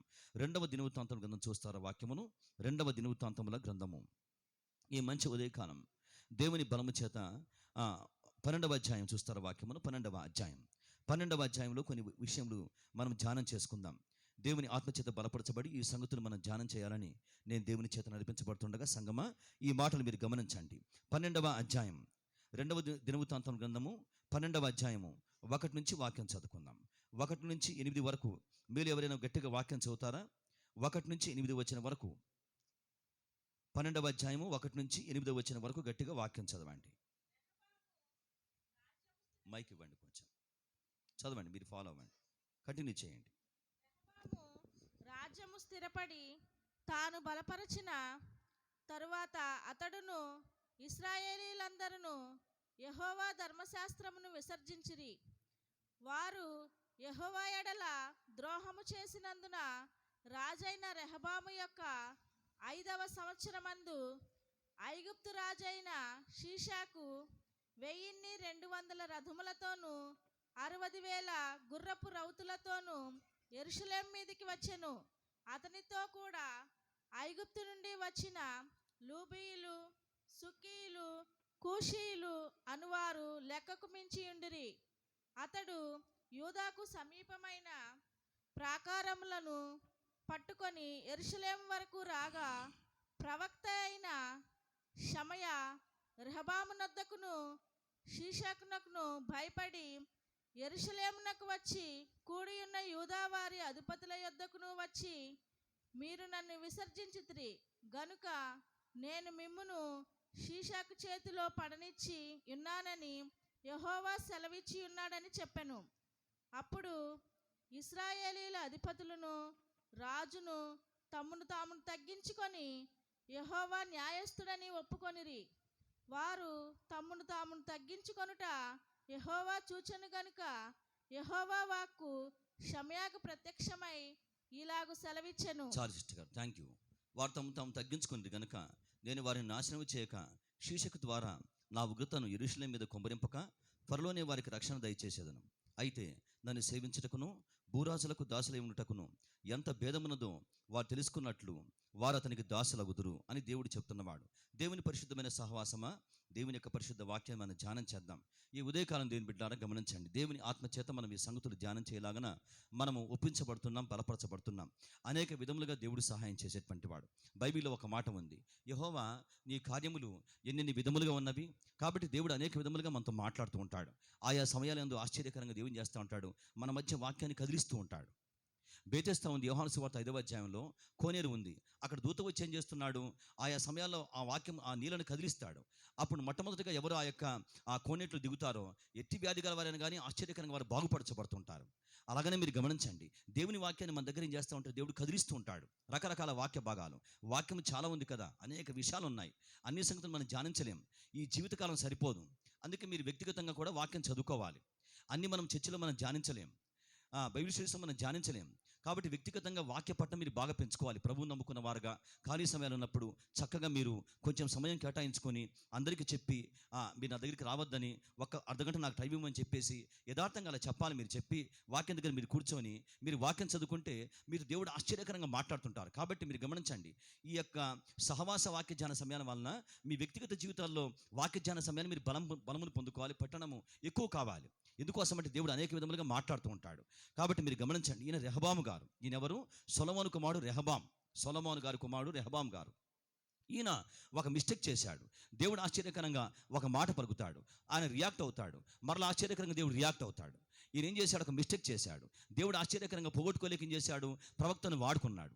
ప్రవక్తను వాడుకొని ఒక మెసేజ్ ఇచ్చాడు. దానికి రెహబాం ఏం చేశాడు? పక్కన పెట్టకుండా దానికి ఆయన స్పందిస్తాడు, రియాక్ట్ అవుతాడు. దాన్ని బట్టి ఆశ్చర్యకరంగా మీరు గమనించండి, దేవుడు కూడా ఒక బలమైన పని చేసుకుంటూ వస్తాడు. దేవుడు మన మ్యాటర్ ఏంటి? దేవుడు ఆయన మన మధ్య ఉన్నాడు, ఆయన మనతో మాట్లాడుతున్నాడు, ఆయన మన జీవితంలో పని చేయుచున్నాడు. మీరు బాగా ఈ మాట నమ్మాలి. దేని బిడ్డారా? God is working in your life, God is working in your family. మీరు బాగా నమ్మండి ఈ మాట. మనం దేవుని కార్యములు అన్నిసార్లు మనం చూడలేం. దేవునికి అన్నిసార్లు మనం చూడలేం. మన మనుషులం. మానవ బలమును బట్టి, పాపం యొక్క బలమును బట్టి, బాగా వినండి, సాతాను లోకములో ఉన్నాడు, వాడుకున్న బలమును బట్టి, పాపం లోకంలో ఉంది, అది దానికున్న బలమును బట్టి దేవుని సరిగ్గా మనం గ్రహించలేం. ఎవరన్నా కానివ్వండి, వారి సావుకులు కానివ్వండి, విశ్వాసులు కానివ్వండి, అందరూ మనుషులే, మట్టి బలం కలిగిన వారే. సావుకులు కాబట్టి కొంత వారికి ఆత్మ సంబంధంగా బలం ఉండవచ్చు, కానీ వారు కూడా ఒకసారి ఏమవుతారు? శూన్యమవుతారు. దేవుడు ఏమి చేస్తున్నాడో, ఏం జరిగిస్తున్నాడో అర్థం కాకుండా వారు ఉంటారు. మరి ఏం చేస్తారు? వాళ్ళు గుడ్డిగా దేవుని బలంగా నమ్మేస్తారు. దేవా, నువ్వు మాతో ఉన్నావు, మా కోసం పని చేస్తున్నావు, నువ్వు నమ్మదగిన వాడివే, ఎంతైనా నమ్ముటకు తగిన వాడివే. ఏం చేస్తారు? దేవునికి అప్పగించేసుకుంటారు. అది మీరు గమనించాలి. కాబట్టి నీ కుటుంబంలో, నా కుటుంబంలో దేవుడు పనిచేయుచున్నాడు, నా జీవితంలో పనిచేయుచున్నాడు. ఆయన ఎవరు? ఆయన నమ్మతగిన వాడు. బైబిల్లో ఒక మాట మీకు చూపించి చోటుకి మరలా వస్తాను నేను. దేవుడు ఏమైనాడో మీకు చెప్తాను. తిమోతికి రాసిన పత్రిక వాక్యం చూస్తారా? ఈ మాట మీరు అట్లా ఉంచి తిమోతి పత్రిక మీరు గమనించండి. వాక్యం చూడండి. ఇక్కడ పౌలు గారు ఒక మాట మాట్లాడుతున్నవాడు. తిమోతి దేవుని సేవకుడు. సేవలో చాలా ఆటంకాలు, అడ్డంకులు ఉంటాయి, ఇరుకులు, ఇబ్బందులు ఉంటాయి. వాటి గురించి పౌలు గారు ఒక మాట మాట్లాడుతున్నవాడు. 2వ తిమోతి పత్రిక 2వ అధ్యాయము 13వ వచనం చూడండి వాక్యమును. 2వ తిమోతి పత్రిక 2వ అధ్యాయం 13వ వచనం చాలా విలువ కలిగిన వచ్చిన భాగం. మీరందరూ కూడా ఆలోచించవలసిన చాలా శ్రేష్టమైన వచ్చిన భాగం. ఈ వచ్చిన భాగం 2వ తిమోతి పత్రిక 2వ అధ్యాయము 13వ వచనం. మనము నమ్మదగిన వారమైనను ఆయన నమ్మతగిన వాడుగా ఉండును, ఆయన తన స్వభావానికి విరోధముగా ఏదీ చేయలేడు. తిమోతి చెప్తున్నాడు, తిమోతి నాయన, నీ మీద చాలా భారాలు ఉన్నాయి, బరువులు ఉన్నాయి, సవాళ్ళు ఉన్నాయి, కానీ ఒక విషయం గుర్తుపెట్టుకో, మనము నమ్మదగిన వారమైనను ఆయన మన పక్షంగా నమ్మదగిన వాడు ఉంటాడు. మనము నమ్మదగిన వారం అంటే ఏంటి? చాలాసార్లు మనం ప్రార్థన చేసుకోలేకపోతాం, వాక్యం చదువుకోలేకపోతాం, దేవునితో మనం గడపవలసిన విధంగా దేవునితో మనం గడపలేకపోతూ ఉంటాం, దేవుని కోసం జీవించవలసిన విధంగా మనం జీవించలేకపోతుంటాం. అంటే మన స్టాండర్డ్స్ మనం మార్చేసుకుంటాం, మన తీవ్రమైన భక్తిని తగ్గించేసుకుంటాం. కానీ మీరు గమనించండి, దాన్ని ఏమంటారంటే మనం చాలాసార్లు దేవునికి నమ్మకంగా మనం ఉండలేకపోతాం. కానీ మీరు గమనించండి, దేవుడు మాత్రం ఆయన నమ్మతగిన వాడుగా మన జీవితాల్లో ఉన్నాడు. అదే చెప్తున్నాడు తిమోతి, నువ్వు ధైర్యంగా ఉండు, యు ఆర్ యంగ్ బాయ్, ఈ యొక్క విశ్వాసాన్ని కలిగి ఉండు. మనం నమ్మదగిన వారమైనను ఆయన మన పక్షముగా నమ్మతగిన వాడుగా ఉన్నాడు. అంటే మనం దేవుని అడగడంలా, కానీ ఆశ్చర్యకరంగా వాటిలో కూడా ఆయన ఉన్నాడు. దేవుని మనం కొన్ని విషయాలు అడగము, కానీ వాటిలో కూడా ఆయన ఉన్నాడు. ఆయన మనకు అర్థం కావడంలో, కానీ ఎలా ఉన్నాడు? నమ్మతగిన వాడుగా ఉన్నాడు, నమ్మకంగా పనిచేస్తున్నాడు, నమ్మకంగా నీ ప్రాణం కాపాడుతున్నాడు, నమ్మకంగా నీ కుటుంబాన్ని కాపాడుతున్నాడు, నమ్మకంగా నీ ఫ్యామిలీ చుట్టూ ఆశ్చర్యకరంగా ఆయన కంచె వేసి ఉన్నాడు. ఈ యొక్క సత్యాన్ని మనం బాగా గ్రహించి నమ్మబద్ధులమై ఉన్నాము. దేని బిడ్డారా, అంతరంగాలు కలవరపడుతున్నాయి. మీరు కొంత అంతరంగములు కలవరపడుతున్నాయి. నా ఇంట్లో ఎలా ఉన్నాడని దేవుడు చెప్తున్నవాడు, నా కుమారుడా, నమ్మతగిన వాడుగా ఉన్నాను, నీవే నమ్మకంగా లేవు నాతోటి, నేనే దేవునికి నమ్మకంగా లేను, ప్రార్థించవలసిందిగా ప్రార్థన చేయలేకపోతున్నా, నేను ఇంకా ఎక్కువ చేయాలి, ప్రార్థన ఇంకా ఎక్కువ చేయాలి, ఇంకా హోల్ నైట్స్ ఎక్కువ చేయాలి, వ్యక్తిగతంగా పర్సనల్గా ఎక్కువగా హోల్ నైట్ ప్రార్థనలు ఎక్కువ చేయాలి. నాకున్న స్టాండర్డ్ అండి, రాత్రి అంతా ప్రేయర్ చేసుకుంటాను, నేను ఎక్కువగా గడుపుతాను. ఈ వారం కూడా 2 వారములు హోల్ నైట్ గడిపాను, నేను ప్రార్థనలు చేసుకున్నాను, దేవుని దగ్గర కూర్చొని అలా గడిపాను. నాకున్న ప్రమాణములు అవి. మీకు అలా చేయలేకపోవచ్చు, కానీ ఇంకా నేను చేయవలసింది చాలా ఉంది, దాన్ని చేయలేకపోతాను. దాన్ని ఏమంటారు? నమ్మకంగా దేవునికి లేని నేను, కానీ but God is faithful regarding me, నా పక్షం ఆశ్చర్యకరంగా నమ్మతగిన వాడుగా ఉన్నవాడు ఆయన. అందుకే చెప్పాను, పరిచర్య స్టార్ట్ చేయకముందు 5,000 విబిఎస్ పరిచర్య, కానీ ముగించడానికి ఆశ్చర్యకరంగా 35,000 రూపీస్ పరిచర్య జరిగించాడు దేవుడు. బలం ఖర్చులు పెరిగిపోతున్నాయి, సండే స్కూల్ పిల్లలు పెరిగిపోయారు. కాబట్టి దేవుడు ఆశ్చర్యకరంగా వాటిలో నమ్మదగిన వాడుగా ఆయన ఉన్నాడు. ఆ టైంకి ఆశ్చర్యకరంగా సహాయం చేశాడు దేవుడు. అద్భుతంగా మనం అన్ని కూడా రీచ్ అయ్యాం, అన్నీ చేరగలిగాం, అన్నీ కొనగలిగాం, వారి కోసం ఆశ్చర్యకరంగా అన్నీ మనం తీసుకొని రాగలిగాం. నేను అనుకున్నాను ప్రయస్ మానేద్దాం అనుకున్నాను, కానీ ఆశ్చర్యకరంగా దేవుడు మరలా ఆ ధనం ఇచ్చినవాడు, ఆ టైంకి ఆ ధనం ఇచ్చినవాడు. ఒక 2,000 రూపాయలు పెట్టి ప్రయస్కొని తీసుకొచ్చాం ఆ పిల్లలకి సంతోషకరంగా. ఏదో కాస్ట్లీ కాదండి, వారి చిన్నపిల్లలు కంటే ఒకటి మనం ఇచ్చాం, వారికి హ్యాపీగా ఉంటుంది చిన్నపిల్లలు కాబట్టి. గాడ్ ఈజ్ ఫెయిత్ఫుల్ రిగార్డింగ్ అస్. కాబట్టి భయపడుతున్న వాళ్ళారా, సందేహం కలిగిన వాళ్ళారా, ఏమైనా చెప్తున్నాడు పౌలు గారు, మనం నమ్మదగిన వారమే కానీ ఆయన మాత్రం నమ్ముటకు తగిన వాడుగా ఉన్నాడు. కాబట్టి భయపడకుండా ఆ యొక్క నమ్మకత్వాన్ని బాగా మీరు నమ్మండి. దీని బిడ్డారు ఈ సంగతిని రెహబాము కోల్పోయిన వాడు. సొలొమోను గారి కుమారుడు రెహబాము గమనించండి. ఆయనకు విస్తారంగా ఆస్తి ఐశ్వర్యాలు ఉన్నాయి. అక్కడ వాక్యంలోకి రండి, చాలా బాగుంటుంది ఆ కాంటెక్స్ట్. అక్కడ ఆయన చేసిన పొరపాటు అంటే మనం చూడగలం ఈ చోట కదా. దేవుని ప్రేమ చాలా గొప్పది. పొరపాట్ల మధ్య ఆశ్చర్యకరంగా ఆయన ఆదుకొని దేవునితో మనం జీవించలాగా సహాయం చేస్తాడు. రెహబాము రాజ్యము స్థిరపడి తాను బలపరచబడిన తర్వాత అతడును ఇశ్రాయేలు అందరూ యెహోవా ధర్మశాస్త్రంను విసర్జించారంట. వారు చేసిన పొరపాటు ఏంటి? వారు దేవుని యొక్క వాక్యాన్ని పక్కన పెట్టారు. దేవుని యొక్క ధర్మశాస్త్రాన్ని వారు విసర్జించారు. ఎప్పుడు? రాజ్యం స్థిరపరచబడిన తర్వాత. దేవుడు రెహబాముకు రాజ్యం ఇచ్చాడు. వారి నాన్నగారు ఎవరు? సొలొమోను గారు. సొలొమోను గారి యొక్క రాజ్యం రెహబాము గారికి వచ్చింది. కానీ మీరు గమనించండి, ఆయన బాగా స్థిరపరచబడ్డాడు, ఆయన బాగా బలపరచబడ్డాడు, బాగా ఎస్టాబ్లిష్ అయ్యాడు. దీని బిడ్డారు గమనించండి, దేవుడు స్థిరపరిచే దేవుడు. నేను మీకు చాలాసార్లు చెప్పాను, నేను పరిచర్య స్టార్టింగ్ నుంచి కూడా ఒక మాట మీకు చెప్తున్నాను. కొన్ని మాటలను దేవుడు నా నోట ఉంచాడు. అట్లాగన అవి ఎక్కువగా చెప్పబడ్డ వాక్యాలు. ఏ వాక్యం బాగా చెప్పారా? యేసు వారు బతుకున్నాడు, యేసయ్య జీవించి ఉన్నాడు. నాకు అప్పుడప్పుడు కొంతమంది ఫోన్ చేస్తూ ఉంటారు. నా వాక్యం స్టార్టింగ్ నుంచి విన్న వారు ఫోన్ చేస్తారు, బ్రదర్ గారు ఈ మాటలు మీరు చాలాసార్లు చెప్పారండి. ఆ మాటల చేత మేము బాగా బలపరచబడ్డాం, ఆదరించబడ్డాం. ఆ మాటలో ఒక మాట, ప్రభువు స్థిరపరిచేటువంటి వాడు, ఆయన మిమ్మల్ని స్థిరపరిచి బలపరచును. God will establish you. ఆయన స్థిరపరిచే దేవుడు. అస్తవ్యస్తంగా ఉన్నాం, అస్థిరంగా ఉన్నాం, ఆయన ఏం చేస్తాడు? స్థిరపరిచేటువంటి వాడు. రెహబామును కూడా ఆశ్చర్యకరంగా ఆయన స్థిరపరిచాడు, బలపరిచాడు. కానీ మీరు గమనించాను, ఏం చేశాడు తెలుసా? ఆయన దేవుని యొక్క ధర్మశాస్త్రాన్ని విసర్జించేశాడు, పక్కన పెట్టేశాడు. దాన్ని లెక్క చేయలా, దాన్ని పక్కన పెట్టి దాన్ని తొలగించేసుకున్నాడు. దాన్ని వారు గౌరవించడంలా, దానికి మర్యాదనివ్వడంలా. అప్పుడు మీరు గమనించండి, అప్పుడు శీషక్ అనే ఒక రాజుకు ఆశ్చర్యకరంగా వారిని అప్పగించాడు. వాక్యం మీరు గమనించండి, చాలా బాగుంటుంది చోట. నేను స్టడీలాగా మీకు చెప్తాను వాక్యమును. రెండవ వచనం చూస్తారా? వారు యెహోవా యెడల ద్రోహం చేసినందున రాజైన రెహబాము యొక్క 5వ సంవత్సరమందు ఐగుప్తు రాజైన శీషకు 1200 రథములతోనూ 60,000 గుర్రపు రౌతులతోనూ యెరూషలేము మీదకి వచ్చాడు. ఎవరైనా? శీషకు రాజు. ఎవరైనా? ఐగుప్తు రాజు. ఓకే, ఐగుప్తు రాజు. ఈ దేశాలు ఇప్పుడు ఉన్నాయి కదా, ఇశ్రాయేలు పక్కన ఐగుప్తు దేశం ఉంది కదా. ఆ రాజు పేరేంటి? శీషకు రాజు. ఆయన ఏం చేశాడు? 1200 రథములతో వచ్చాడు, 60,000 గుర్రపు రౌతులతో వచ్చాడు. అంటే చాలా బలమైన రాజు అనమాట. వచ్చి యెరూషలేము మీద ముట్టడి వేశాడు. 3వ వచనం చూడండి. అతనితో కూడా ఐగుప్తు నుండి వచ్చిన లూబీయులు, అంటే వేరే వారిని కలుపుకున్నాడు. లూబీయులు, మక్కీయులు, కుషీయులు అనువారు లెక్కకు విస్తరించి ఉన్నారు, మించి ఉన్నారు. అందరిని ఏర్పాటు చేసుకుని ఏం చేశాడు? రెహబామును ఓడించాలని చెప్పేసి పట్టుబట్టి వచ్చాడు. అతడు యూదాకు సమీపమైన ప్రాకారపురములను పట్టుకున్నాడు. వచ్చేసాడు. ఏం చేశాడు? యూదాలో ఉన్నటువంటి ప్రాకారపురములు కొన్ని పట్టణాలు పట్టుకున్నాడు, వాటిని జయించేశాడు. ఇది చాలా భయంకరమైన విషయం, మీరు గమనించండి. అలాగే జయించి యెరూషలేము వరకు వచ్చాడు, యెరూషలేము సిటీ వరకు వచ్చాడు. ప్రవక్త అయిన షమయ రెహబాము వద్దకును గమనించండి. అప్పుడు దేవుడు ఆశ్చర్యకరంగా ఏం చేశాడంటే, దేవుని యొక్క వాక్యం షమయ దగ్గరికి వచ్చింది. దీని బిడ్డారా, ప్రవక్తుని వాడుకున్నాడు. మీరు గమనించండి, మనం దేవుని బిడ్డలం, మనం దేవునితో ఉన్నవారం. కాబట్టి మనం మిస్టేక్ చేస్తే ఏం చేస్తాడు దేవుడు తన సేవకులను వాడుకొని వాక్యం ఇస్తాడు. ఆయనకి తన వాక్యం చేత దర్శనమిస్తాడు ఆయన. మీరు గమనించండి, రెహబాము ఏం చేశాడు? ఆయన బాగా స్థిరపరచబడ్డాడు, ఆయన బాగా బలపరచబడ్డాడు. అంటే ఏంటంటే ఆయన బాగా ఎస్టాబ్లిష్ అయ్యాడు. గమనించండి, ఏం చేశాడంటే దేవుని యొక్క ధర్మశాస్త్రాన్ని పక్కన పెట్టేశాడు. వాక్యంతో నాకు పని లేదు, వాక్యం దేవుడు కాదని గమనించండి. వాక్యాన్ని గౌరవించవలసిన విధంగా గౌరవించకుండా వాక్యాన్ని డిగ్రేడ్ చేశాడు. సంగమా మీరు గమనించండి, ఏ చోట దేవుని యొక్క వాక్యాన్ని డిగ్రేడ్ చేయవద్దు, దేవుని యొక్క వాక్యాన్ని ఎక్కడ తక్కువ చేయవద్దు, దేవుని యొక్క వాక్యాన్ని గౌరవించడం ఎక్కడ కూడా తక్కువ చేయవద్దు. మన ముందు ఎలాంటి వారు ఉన్నా, ఎలాంటి వారి మధ్య మనం ఉన్నా, మీరు గుర్తుపెట్టుకోండి, మీరు దేవుని యొక్క వాక్యం చేయండి, మీరు దేవుని యొక్క వాక్యాన్ని గౌరవించండి. దేవుని వాక్యం ఇలా ఉంది, ఇలాగ నేర్పించబడ్డాను కాబట్టి ఇలా చేయలేనని మీరు నిర్ద్వందంగా మీరు చెప్పండి. దయచేసి గమనించండి, మొహమాటం పక్కన పెట్టండి. వారి కోసం వీరి కోసం దేవుని యొక్క వాక్యాన్ని మీరు తక్కువ చేయవద్దు. ఎందుకోసం అంటే సమస్యలు మనం పడతాం, ఆటంకాలు మనం పడిపోతాం, ఇబ్బందులు మనం పడిపోతాం. రెహబాం ప్రాబ్లం ఇదే. గమనించండి, ఏం చేశాడు? దేవుని యొక్క వాక్యాన్ని తక్కువ చేశాడు. ఆయన వాక్యాన్ని గౌరవించడంలా, వాక్యాన్ని పక్కన పెట్టేశాడు. కాబట్టి మీరు గమనించారా, శీషకు రాజు వచ్చి ముట్టడి వేశాడు. అడ్డంకులు వస్తున్నాయి. అడ్డంకులు ఎందుకు వస్తాయి? కారణం గమనించండి, ఏదో దేవుని విషయం తక్కువ చేశాం మనం. దేవునిగా చూడాలా. అర్థమైన విషయాలండి, అర్థం కాని విషయాన్ని మీరు పక్కన పెట్టండి. అర్థమైన విషయాలు గమనించండి. దేవుని ఏ చోట మనం తక్కువ చేసి మనం చూసాం. కాబట్టి దేని బిడ్డారా, దేవుని వాక్యాన్ని మీరు బాగా గమనించండి. ఎందుకోసం అంటే ఒక మాట మీకు చెప్తాను. బైబిల్లో ఒక మాట దావీదు గారు రాస్తారు. నీ నామంతటి కంటే నీవు ఇచ్చిన వాక్యమును యెహోవా నీవు గొప్ప చేసి ఉన్నావు అంటాడు దావీదు గారు. యెహోవా నీ నామం అంతటి కంటే నీవు ఇచ్చిన వాక్యం నువ్వు గొప్ప చేసి ఉన్నావు. దీని బిడ్డారా, దేవుని వాక్యాన్ని గమనించండి. ఏ చోట ఎవరి మధ్య మీరు గొప్ప చేయాలో వారి మధ్య గమనించండి. మీరు భయపడకుండా, సిగ్గుపడకుండా, మొహమాట పడకుండా దయచేసి దేవుని యొక్క వాక్యాన్ని మీరు గొప్ప చేయండి.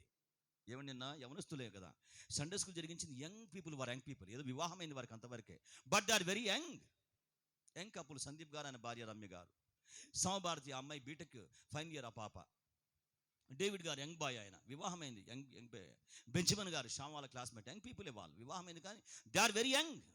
కానీ వారు ఏమాత్రం కూడా ఆ మానవ సంబంధంగా ఆ సిగ్గు పడకుండా వారు చక్కగా పిల్లల మధ్య చేయటం నాకు ఇది పెద్ద ఆశ్చర్యమైన విషయం. వారు చక్కగా ఎగరడం, వారు చక్కగా గంతులు వేయడం, వారి మధ్య పిల్లలైపోవటం. ఎందుకోసమని కారణం ఏంటి? వారు నేర్పించబడ్డారు అలాగన. ఇలా ఉంటే మనం దేవుని కోసం జీవించలేం. ఇలా ఉంటే దేవుని కోసం దైవచిత్తాన్ని మనం చేయలేం. దేవునికి మన పట్ల భారం ఉంది. ఆయన మనల్ని వాడుకుందాం అనుకుంటున్నాడు. మనకేం అడ్డొస్తుంది? సిగ్గు అడ్డొస్తుంది. మనకేం అడ్డొస్తుంది? బిడియం అడ్డొస్తుంది. మనకేం అడ్డొస్తుంది? మమాటం అడ్డొస్తుంది. కాబట్టి ఏం చేయాలి? దీన్ని పక్కన పెట్టాలి. దీన్ని ఓడించాలని చేశారు వాళ్ళు. గ్రహించి దాన్ని పక్కన పెట్టారు వాళ్ళు. ఇలా దేవుడు ఇలా ఉన్నాడు, ఇలా మాట్లాడుతున్నాడు, ఇలా భారం పంచుకుంటున్నాడు. నేను దేవుని కోసం దర్శనం పొందుకున్నాను, ఈ భారం పొందుకున్నాను, ఈ వేదన పొందుకున్నాను. కాబట్టి గమనించండి, ఈ సంగతులు మార్చుకోవాలి, ఈ సంగతులు చేంజ్ చేసుకోవాలి, ఈ సంగతులు జ్ఞానం పెంచుకోవాలి. కానీ వారు ఏం చేశారు? దేవుని కోసం మార్చుకున్నారు. నీవే దేవుని కోసం మార్చుకోవాలి. నీకు నీవే సాధకం చేసుకోవాలి. బైబిల్లో చెప్పానమాట, తిమోతి నీకు నీవే సాధకం చేసుకోవాలి. You are the servant of God. నీకు నేర్పించబడ్డాయి, నీకు నేర్పించాను నేను అన్ని కూడా నీకు చూపించబడ్డాయి. మోషే దేవుడు ఏమన్నాడు? మీరు నన్ను చూశారు. మోషే మీరు నన్ను చూశారు, వారు కూడా చూశారు, కానీ వారికి ఈ విషయం చెప్పు. కాబట్టి మీరు వెనక్కి పోలేరు ఇక నా దగ్గర నుంచి. వెనక్కి పోని విధంగా మీకు నన్ను కనపరుచుకున్నాను నేను. మీరు నన్ను విడిచి లోకంలోకి వెళ్ళని విధంగా మీకు కనపరుచుకున్నాను నేను. కాబట్టి ఎన్ని ఆటంకాలను అడ్డంకులను కానీ ఏం చేస్తారు? నన్ను వెంబడించేవారుగా మీకు బయలుపరుచుకున్నాను నేను. కాబట్టి దేని పెట్టారు? ఏ చోట వెనక్కి అడుగు వేయొద్దు, వెనక్కి చూడవద్దు. Don't look back. కాబట్టి ఏం చేయాలి? నీకు నీవే సాధకం చేసుకో. ఎందుకోసమని కారణం ఏంటి? God is moving. నీకు ఆయన భరమిస్తున్నాడు. దేవుడు ఆశ్చర్యకరంగా నీకు ప్రత్యక్షమవుతున్నాడు. ఆయన నీవేంటో చెప్తున్నాడు. నీ లైఫ్ ఏంటి, నీ కెరీర్ ఏంటి, నీ పట్ల దేవునికి ఉన్న ఉద్దేశం ఏంటి? God is opening. ఆయన చెప్తున్నాడు. ఎందుకోసం తల్లిగర్భంలో వేయబడ్డావో God is speaking to you. తల్లిగర్భం నిన్ను వేసుకున్నాను, నా కోసం వేసుకున్నాను. నీ పని ఇది, నీ పరిచర్య ఇది, నీ భారం ఇది, నీ వర్క్ ఇది, నీవు ఇలా ఉండాలి అని దేవుడు అంతరంగాల్లో మాట్లాడుతున్నాడు, అంతరంగాలు చెప్తున్నాడు, అంతరంగాలు తెలుస్తున్నాడు. కనులు తెరవబడుతున్నాయి, వెలిగించబడుతున్నాయి. దేవుడు ఇలా పని చేయుచున్నాడు. ఈ సంగతిని మీరు గమనించాలి, ఈ సత్యాన్ని మీరు గమనించండి. నీకు నీవే దేవునికి అప్పగించుకోవాలి. ఏ చోట దేవుని వాక్యాన్ని డిగ్రేడ్ చేయవద్దు, ఎవరి కోసమో దేవుని యొక్క వాక్యాన్ని తక్కువ చేయవద్దు. నీ దేవుడు నీతో ఉన్నాడు, నీకు ఆయన వాక్యం ఇచ్చాడు. ఈ సంగతులు నేర్పించబడ్డాయి కాబట్టి వారి మధ్య ఆ యొక్క స్థలములో ఏం చేయాలి? నువ్వు వాటిని చెయ్యాలి. Then God will feel happy. ఆనందపడి ఏం చేస్తా అంటే నేను బలపరుచుకుంటాడు. ఆయన సమస్తాన్ని చూస్తున్నాడు. God is watching everything. చూస్తారు ఆ మాట మీకు చూపిస్తాను, రండి వాక్యంలోకి రండి. రెహబాము జీవితంలో కూడా దేవుడు రెహబాము ఏం చేస్తున్నాడు? సమస్తాన్ని చూస్తున్నాడు ఆయన. అక్కడ మాట ఉంటుంది, 6వ వచనం చూడండి, వాక్యమును 6వ వచనం. కొన్ని విషయాలు అక్కడ ఉన్నాయి, వాటిని నేను మరలా సెకండ్ రౌండ్లో చెప్తాను. కానీ అక్కడ ఒక మాట ఉంటుంది కదా. అప్పుడు ఇశ్రాయేలు అధిపతులను రాజును తమను తాము తగ్గించుకొని యెహోవా న్యాయస్థులను ఒప్పుకున్నారు. వారు తమను తాము తగ్గించుకుంటాం. యెహోవా చూచెను. వారు తమను తాము తగ్గించుకుంటే యెహోవా చూచెను. మీరు గమనించారా? God is watching. అంటే నువ్వు సాధకం చేసుకుంటున్నావు, నువ్వు పోరాడుతున్నావు, దేవుని కోసం నేర్పించిన వాటిని నువ్వు చేస్తున్నావు. అదే దేవుని చిత్తం. దేవునికి ఏం నేర్పించాడో, ఏమి చేస్తున్నావో ఆ దేవుని చిత్తం. కాబట్టి దేవుడు దాన్ని చూస్తున్నాడు. చూచిన ఆయన ఏం చేస్తాడు? ఆయన ఆశ్చర్యకరంగా ఫలమిచ్చేటువంటి వాడు. కాబట్టి దేవుని బిడ్డ, రెహబాము పొరపాటు మీరు గమనించండి. ఆయన బాగా స్థిరపరచబడ్డాడు, బలపరచబడ్డాడు. దేవుని యొక్క ధర్మశాస్త్రాన్ని మీరు గమనించండి. ఆయన పక్కన పెట్టాడు. అప్పుడు దేవుడు వదిలిపెట్టలా ఆయన్ని. ఆయన వదిలిపెట్ల షమయాన్ని లేపాడు. షమయా కమాన్ గెటప్ అని గమనించండి. భయపడుతూ ఉన్నారు వాళ్ళు. షీషకు వచ్చాడు. వారు వాక్యం పక్కన పెట్టారు కాబట్టి మీరు గమనించండి. షీషకు రాజు వచ్చాడు. వచ్చి ముట్టడి వేశాడు. వారు భయపడిపోతున్నారు, ముందు పోలేకపోతున్నారు. దేవుడు చాలా ప్రేమ గలవాడు. దేని బిడ్డారా, ఆయన సమస్తాన్ని చూసి ఆశ్చర్యకరంగా ఆయన మనకు సహాయం చేస్తాడు. మన భయముల మధ్య, మన కలవరాల మధ్య, మన సందేహాల మధ్య, మన అనుమానాల మధ్య మనము అస్తవ్యస్తంగా ఉన్నటువంటి అంతరంగాలు అస్థిరంగా ఉంటాం. దేవుడు వాటిని చూచి ఆయన విడిచేయడు. ఆయన వాడుకొని మనం వాటి నుంచి మనం బయటకు వచ్చేలాగన దేవుడు మనల్ని గైడ్ చేస్తాడు, సహాయం చేస్తాడు ఆయన. ఇక్కడ జరిగిన విషయం అది చూడండి వాక్యమును. 5వ వచనం చూస్తారా? ప్రవక్త అయిన షమయా రెహబాము వద్దకును షీషకునకు భయపడి, అంటే రెహబాము కానీ షీషక్ వారికి భయపడి గమనించండి, యెరూషలేమునకు వచ్చి కూడి ఉన్న యూదావారి అధిపతుల వద్దకును వచ్చి. చూసారా? అంటే షీషకునకు భయపడ్డారు. ఎవరు? యూదావారి అధిపతులు. రెహబాము కూడా భయపడి వారు యెరూషలేములో ఉన్నారు. వారి మధ్యకు వచ్చారు. భయపడుతున్న వారి దగ్గరికి వచ్చాడు. ఎవరు వచ్చారు? ప్రవక్త వచ్చాడు. ప్రవక్త అంటే ఎవరు? దేవుడు వచ్చాడు వారి మధ్యకి. దేవుడు తన వాక్యం పట్టుకొని వచ్చాడు. దేవుడు తన వాక్యం పట్టుకొని వచ్చాడు. మీరు భయపడుతున్నారు, మీరు కలవరపడుతున్నారు కాబట్టి మీరు భయపడవద్దు, మీరు భయపడవద్దు. మీ పొరపాటు ఏంటో చెప్తున్నవాడు. మీ పొరపాటు ఇది, మీ మిస్టేక్ ఇది, మీ ప్రాబ్లం ఇది, మీరు చేసిన తడబాటు ఇది, మీరు ఇలాగన మిస్టేక్ చేశారని దేవుడు వారికి చెప్తున్నవాడు. దేవుడు తప్పు చెప్పడం మీరు గమనించండి, మనం శిక్షించాలని కాదు, దాన్ని మన నుంచి మనం బయటకు వచ్చి మనం బలపరచబడాలని దేవుడు తప్పు చెప్తాడు. మన తప్పు ఓపెన్ చేస్తాడు ఆయన. మీరు బాగా గమనించండి, దేవుడు మనం చేస్తున్న తప్పులు ఆయనకే తెలుసు, వేరే వారికి తెలియవు. మన రహస్య పాపాలు ఎవరు తెలుసు? God knows that. రహస్యంగా మనం పాపం చేస్తూ ఉంటాం, రహస్యంగా మనం మిస్టేక్ చేస్తుంటాం. Who knows that? మన భార్యకు ఆ విషయం తెలియదు, భర్తకు ఆ విషయం తెలియదు, పక్కవారికి ఆ విషయం తెలియదు, స్నేహితులకు కూడా ఆ విషయం తెలియదు. గమనించండి. కానీ గాడ్ నోస్ ఎవ్రీథింగ్. రహస్యంగా ఏం చేస్తున్నాం అన్ని కూడా ఆయన చూస్తున్నవాడు, రహస్య తలంపులు చూస్తున్నవాడు. అది మీరు గుర్తుపెట్టుకోవాలి. రహస్యంగా మనం చేసే వాటిని ఆయన చూస్తున్నవాడు. దేవునికి రహస్యాలు ఉండవు, దేవునికి రహస్య స్థలాలు ఈ ప్రపంచం లేవు, ఎప్పుడు లేవు. బైబిల్ ఒక మాట ఉంది, ఆయనకు సమస్తము తేటగా కనబడుచున్నవి, ఆయనకు అన్ని తేటగా కనబడుచున్నవి. కాబట్టి ఏమైనా జరిగితే కనుక వెంటనే దేవుని దగ్గర వెళ్ళిపోయి మీరు దేవుని దగ్గర మీరు బాగా పశ్చాత్తాపడండి. దేవుని దగ్గర మీరు వెంటనే కన్ఫెస్ అయిపోండి. సంఘం మీరు గమనించండి, చాలామంది చేయలేక అల్లాడిపోతున్నారు, అతలకతలం అవుతూ ఉంటారు. ఏమన్నా జరిగితే ఏమన్నా అవుతే గనక మీరు వెంటనే దేవుని దగ్గరికి పోయి, ప్రవ్వా నువ్వు చూసావు ప్రవ్వా, నన్ను మీరు క్షమించండి ప్రవ్వా, నన్ను బలపరచండి ప్రవ్వా, నా తప్పు ప్రవ్వా, నాది ఉప్పు ప్రవ్వా, నా మిస్టేక్ ఇది ప్రవ్వా, నా రైట్ ఇది ప్రవ్వా అని మీరు దేవుని దగ్గర యథార్థంగా చెప్పండి, యథార్థంగా చెప్పండి. బైబిల్లో ఒక మాట ఉంది, యథార్థవంతులకు ఆయన ఏ మేలు చేయక మానడు, ఏ మేలు చేయక మానడు. మేలు చేస్తాడు దేవుడు. మీరు యథార్థంగా చెప్పండి, దేవునితో వ్యక్తిగతంగా బంధం పెంచుకోండి. ఏ విషయమైనా కానీ బిడ్డారు గమనించండి, ఏ సంగతన కానివ్వండి, దేవుడు చాలా గొప్పవాడు, బలమైనటువంటి వాడు. నిజంగా కొన్ని సాక్ష్యములు ఆశ్చర్యకరంగా ఉంటాయి. మన దగ్గరికి డేవిడ్ గారు వచ్చారు, ఆయనకి హాఫ్ కిడ్నీ లేదంట కదా, హాఫ్ కిడ్నీ లేదా ఆయనకి. ఆయన చక్కగా పాటలు పాడి చక్కగా పిల్లల్ని ఎంకరేజ్ చేశాడు, చక్కగా ఆయన సండే స్కూల్ మినిస్ట్రీలో ఉన్నాడు. ఎవ్రీ సండే అవుట్ రీచ్కి వెళ్తాడంట. ఆయన వాళ్ళ బాబుని కూడా తీసుకొని పోతాడంట. ఎవ్రీ సండే వారు బయటికి వెళ్తారు, పరిచయం కోసం బయటికి వెళ్తారు, సేవకులకి వారు సహకారంగా ఉంటారు. ఆయన గురించి అయిపోయిన తర్వాత నాకు వారు చెప్తున్నారు, హాఫ్ కిడ్నీ లేదు ఆయనకి. ఎందుకోసమని? కిడ్నీ క్యాన్సర్ వచ్చింది ఆయనకి, సగం కిడ్నీ లేదు. కానీ దేవునితో బాగున్నవాడు, దేవునితోనే ఉన్నవాడు. ఎంత బాధ మీరు చెప్పండి, సగం కిడ్నీ లేదు, దాన్ని కట్ చేశారు. ఇక్కడ పట్టుకున్నాను నేను, ఇక్కడ పట్టుకుంటే స్వెల్లింగ్ వస్తుంది, స్వెల్లింగ్ ఉంది సార్, ఇక్కడ పెయిన్ వస్తుంది సార్ నాకు ఎప్పుడు పెయిన్ వచ్చింది. కానీ సాక్ష్యం ఏంటి? సేవే, పరిచర్య, పాటలే, వాయిద్యములే, ఎగడమే, సండే స్కూల్ పిల్లల కోసం వారు చేయవలసిన పనులు వారి కోసం చేయడమే. పగలు ఉద్యోగం, సాయంకాలం పరిచర్య. Sir. Every Sunday evening out రీచ్కి వెళ్ళిపోతాను. అక్కడ సేవకులతో సహకరిస్తాం, మా చోట మేము ఉంటాం అక్కడ. దేవుని సహవాసం గమనించండి. ఏ విషయమన్నా అలాంటి బాధలు ఉంటాయి గమనించండి. మీరు గుర్తుపెట్టుకోండి, మందులు వర్కౌట్ అవుతాయి, డబ్బు ఒకసారి ఉండవచ్చు, లేకపోవచ్చు. కానీ మీరు గమనించండి, మన సమస్యలు పరిష్కారం కావాలంటే వ్యక్తిగతంగా దేవుని దగ్గర కూర్చొని నువ్వు దేవునితో మాట్లాడాలి. వ్యక్తిగతంగా నువ్వు కూర్చొని, నీ ప్రభు ఆయన నీ కోసం ప్రాణం పెట్టాడు, నీ కోసం తన యొక్క ప్రాణం అర్పణగా అర్పించాడు. ఆయన ద్వారా జీవిస్తున్నావు నీవు. కాబట్టి నువ్వు అంత మాట్లాడే దాన్ని బట్టి మార్పులు ఆధారపడి ఉంటాయి. నేను మరలా మీకు చెప్తున్నానని గమనించండి. మీరు ప్రార్థన చేయించుకోండి నా చేత, నేను మీకోసం ప్రేయర్ చేస్తాను. కానీ బెస్ట్ ఫార్ములా మీరు గమనించండి, బలమైన ఫార్ములా. నా ప్రార్థన దేవుడు వింటాడు, మీకు సహాయం చేస్తాడు. నేను మీకోసం రాత్రి పగలు చేస్తాను. నా ప్రార్థన సమయాలు నాకు ఉంటాయి, అవి పెరుగుతాయి కానీ తరగవు. కాబట్టి మీరు గమనించండి, మీకోసం మీరు ప్రేయర్ చేసుకోండి. కానీ గుర్తుపెట్టుకోండి, వ్యక్తిగతంగా మీరు కూర్చొని, ప్రవ్వా నా మిస్టేక్స్ ఇవి, నేను ఈ చోట ఇలా బలంగా ఉన్నాను ప్రవ్వా, ఇలా కరెక్ట్గా చేశాను అనుకుంటున్నాను ప్రవ్వా అని మీరు గమనించండి. దేవునితో సన్నిహితంగా మీరు మాట్లాడండి, దేవునితో మీరు క్లోజ్గా మీరు చెప్పండి, నన్ను ఆదుకో ప్రవ్వా, ఇలా ఉంటా ప్రవ్వా, నన్ను బలపరచు ప్రవ్వా, నాకు సహాయం చే ప్రవ్వా, ఇలా ఆదుకున్నా ప్రవ్వా, ఇలా బలపరచా ప్రవ్వా, ఇప్పుడు కూడా ఆశ్చర్యకరంగా నువ్వు సహాయం చే ప్రవ్వా, ఈ వాక్యం ఇచ్చా కదా ప్రవ్వా అని మీరు వ్యక్తిగతంగా క్లోజ్గా మీరు మారిపోయి దేవునితో దగ్గరగా మీరు వెళ్ళిపోయి హృదయంతో ఎలాగ మాట్లాడుకుంటారో అలాగే మీరు మాట్లాడితే మీరు గమనించండి, మీరు పొందుకునే పరిష్కారములు శక్తివంతంగా ఉంటాయి. మీరు దేవుని చూస్తారు, దేవుని కార్యం చూస్తారు, దేవుని సహాయం చూస్తారు, దేవుని యొక్క బలము చూస్తారు, దేవుని యొక్క మహిమను చూస్తారు, మహిమను చూస్తారు. నన్ను చాలామంది అడుగుతారు, మీరు చాలా పరిచయం చేస్తారు కదా, మీకు ఫారిన్ ఫండ్ వచ్చిద్దా అంటారు. నన్ను అడిగే ప్రశ్న ఇదే. అంటే లవ్ ఫీస్ పెడతావు, అంటే లవ్ ఫీస్ పెడతావు, మరి ఏం పెట్టాలి?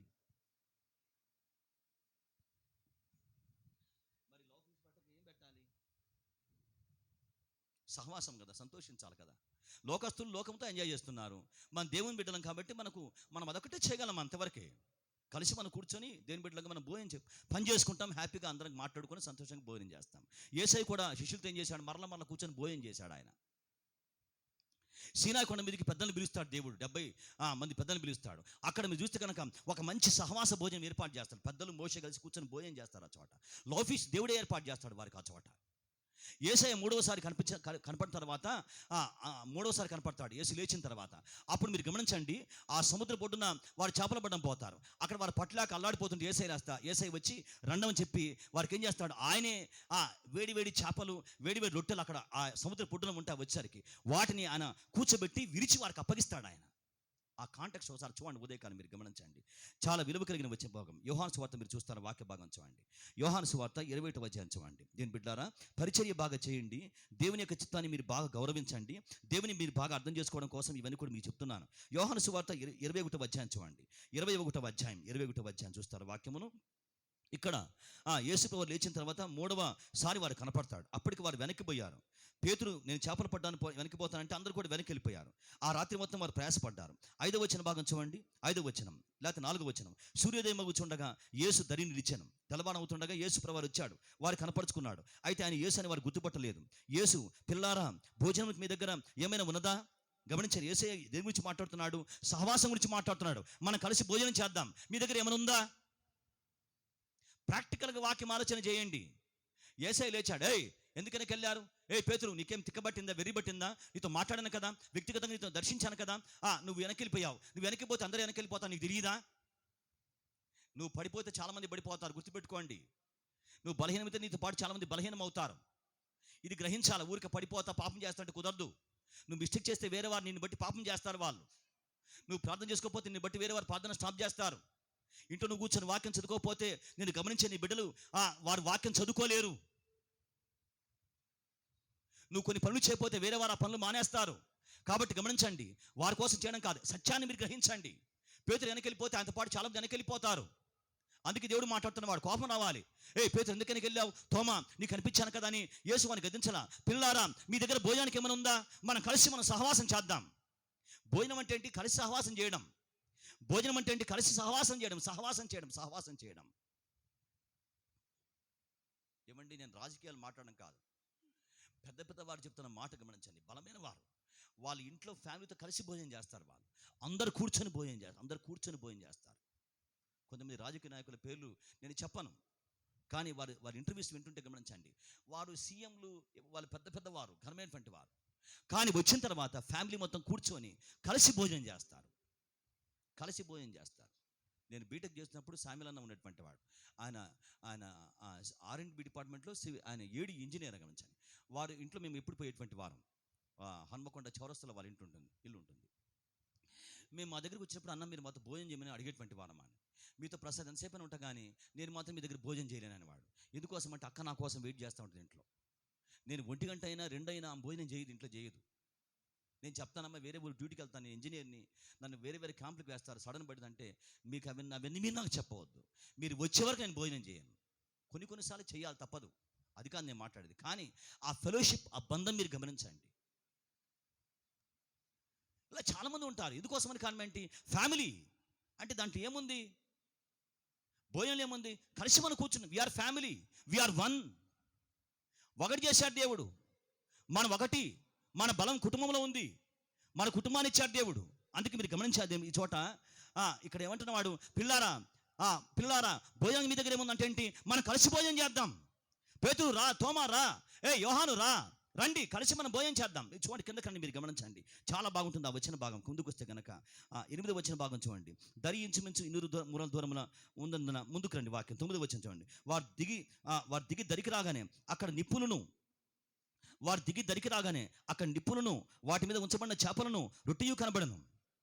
వారు దిగి దరికి రాగానే, ఆ మాట మీరు గమనించాలి. ఈ ఎవరు చేశారు, ఎక్కడి నుంచి వచ్చాయి, ఇది మీరు చెప్పాలి ఇప్పుడు వాక్యం. వారు దిగి దరికి రాగానే అక్కడ నిప్పులు ఉన్నాయి. అక్కడ ఏమున్నాయి? చేపలు. నిప్పుల మీద చేపలు ఉన్నాయి, రొట్టెలు ఉన్నాయి. నోరు బాగా ఊరుతుంది బ్రదర్ గారు. నిప్పులు ఉన్నాయి, చేపలు ఉన్నాయి, రొట్టెలు ఉన్నాయి కదా. వాళ్ళు చలిలో ఉన్న వారు కదా వణుకుతూ ఉన్నారు. యేసయ్య వారి కోసం ఆశ్చర్యకరంగా ఒక మంచి లవ్ ఫీస్ట్ ఏర్పాటు చేశారు. రండి రండి రండి అని గమనించండి, పిలిచాడు వారిని. చూడండి, గమనించండి, అలా ఉంచబడ్డాయి. యేసు 10వ వచనం.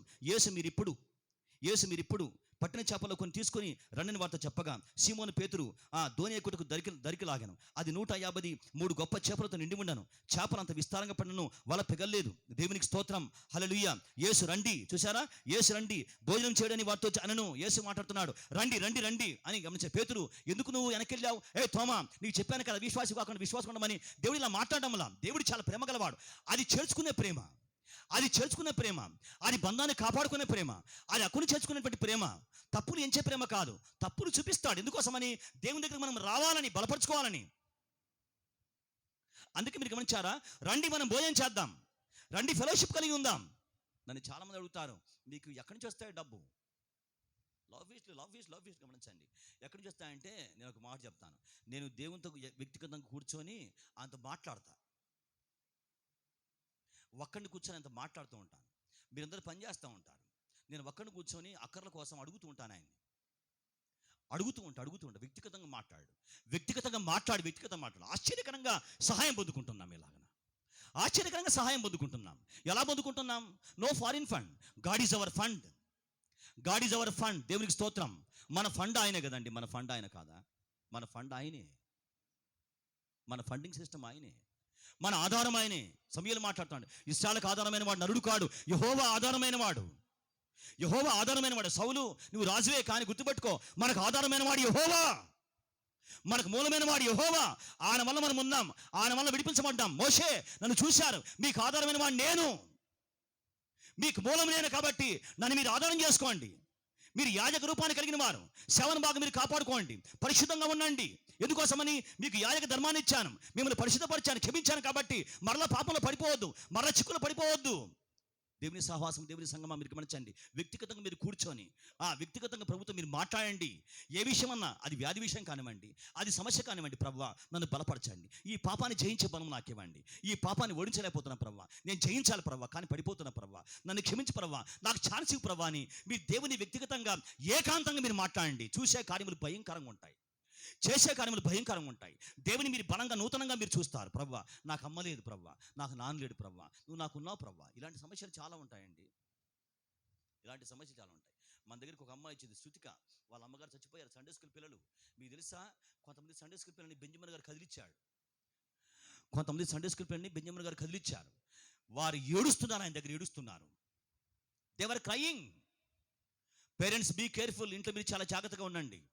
మీ పిల్లలు చాలా విషయాలు హర్ట్ అయి ఉంటారు, గాయం చెంది ఉంటారు, మీకు ఆ విషయం చెప్పరు వాళ్ళు. సండే స్కూల్ టీచర్స్ దగ్గర వారు, ఆ అన్న దగ్గర వారు ఏడుస్తున్నారు. What is that? దేనికి అది సింబల్? అది పిల్లలతో చాలా జాగ్రత్తగా, సాఫ్ట్గా, సెన్సిటివ్గా, చాలా మర్యాదగా వ్యవహరించండి. బాగా ప్రేమించండి వారిని, బాగా ప్రేమించండి, బాగా శిక్షించండి, బాగా ప్రేమించండి, సాత్వికంగా శిక్షించండి, బెత్తం వాడండి, దగ్గర తీసుకోండి, కానీ వారికి దూరంగా ఉండవద్దు. నేను మరలా మీకు చెప్తున్నాను, వారికి మీకు గ్యాప్ పెంచుకోవద్దు, క్లోజ్ చేసుకోండి, దగ్గరగా వెళ్ళండి. మీరే వారిని ఓపెన్ చేయండి, అంతరంగంలో ఓపెన్ చేయండి. పాప బాబు అని మాట్లాడండి, వారి మనసులు విప్పి వారితో మాట్లాడండి. మీరు క్లోజ్ అవ్వండి. డాడీ మాతో ఉంటాడు, మమ్మీ మాతో ఉంటుంది, మాకు క్లోజ్గా ఉంటారు, మాకు దగ్గరగా ఉంటారు అనే భావాన్ని బలంగా మీరు కలిగించండి. చాలామంది చేసే పొరపాటు ఇదే, మిస్టేక్ ఇదే గమనించండి. అమ్మ లేని వారు, నాన్న లేని వారు ఉంటారండి. వారు చాలా లోపల బాధపడుతుంటారు, వేదన పడుతుంటారు. మీకు ఆ విషయం తెలుసా అండి? వారి కోసం ప్రార్థన చేయండి. నేను బిడ్డారా, అమ్మ లేని వారి కోసం, నాన్న లేని వారి కోసం వారు ఎవరికి చెప్తారు? వారి బాధలు, వారి దుఃఖాలు ఎవరికి చెప్తారు?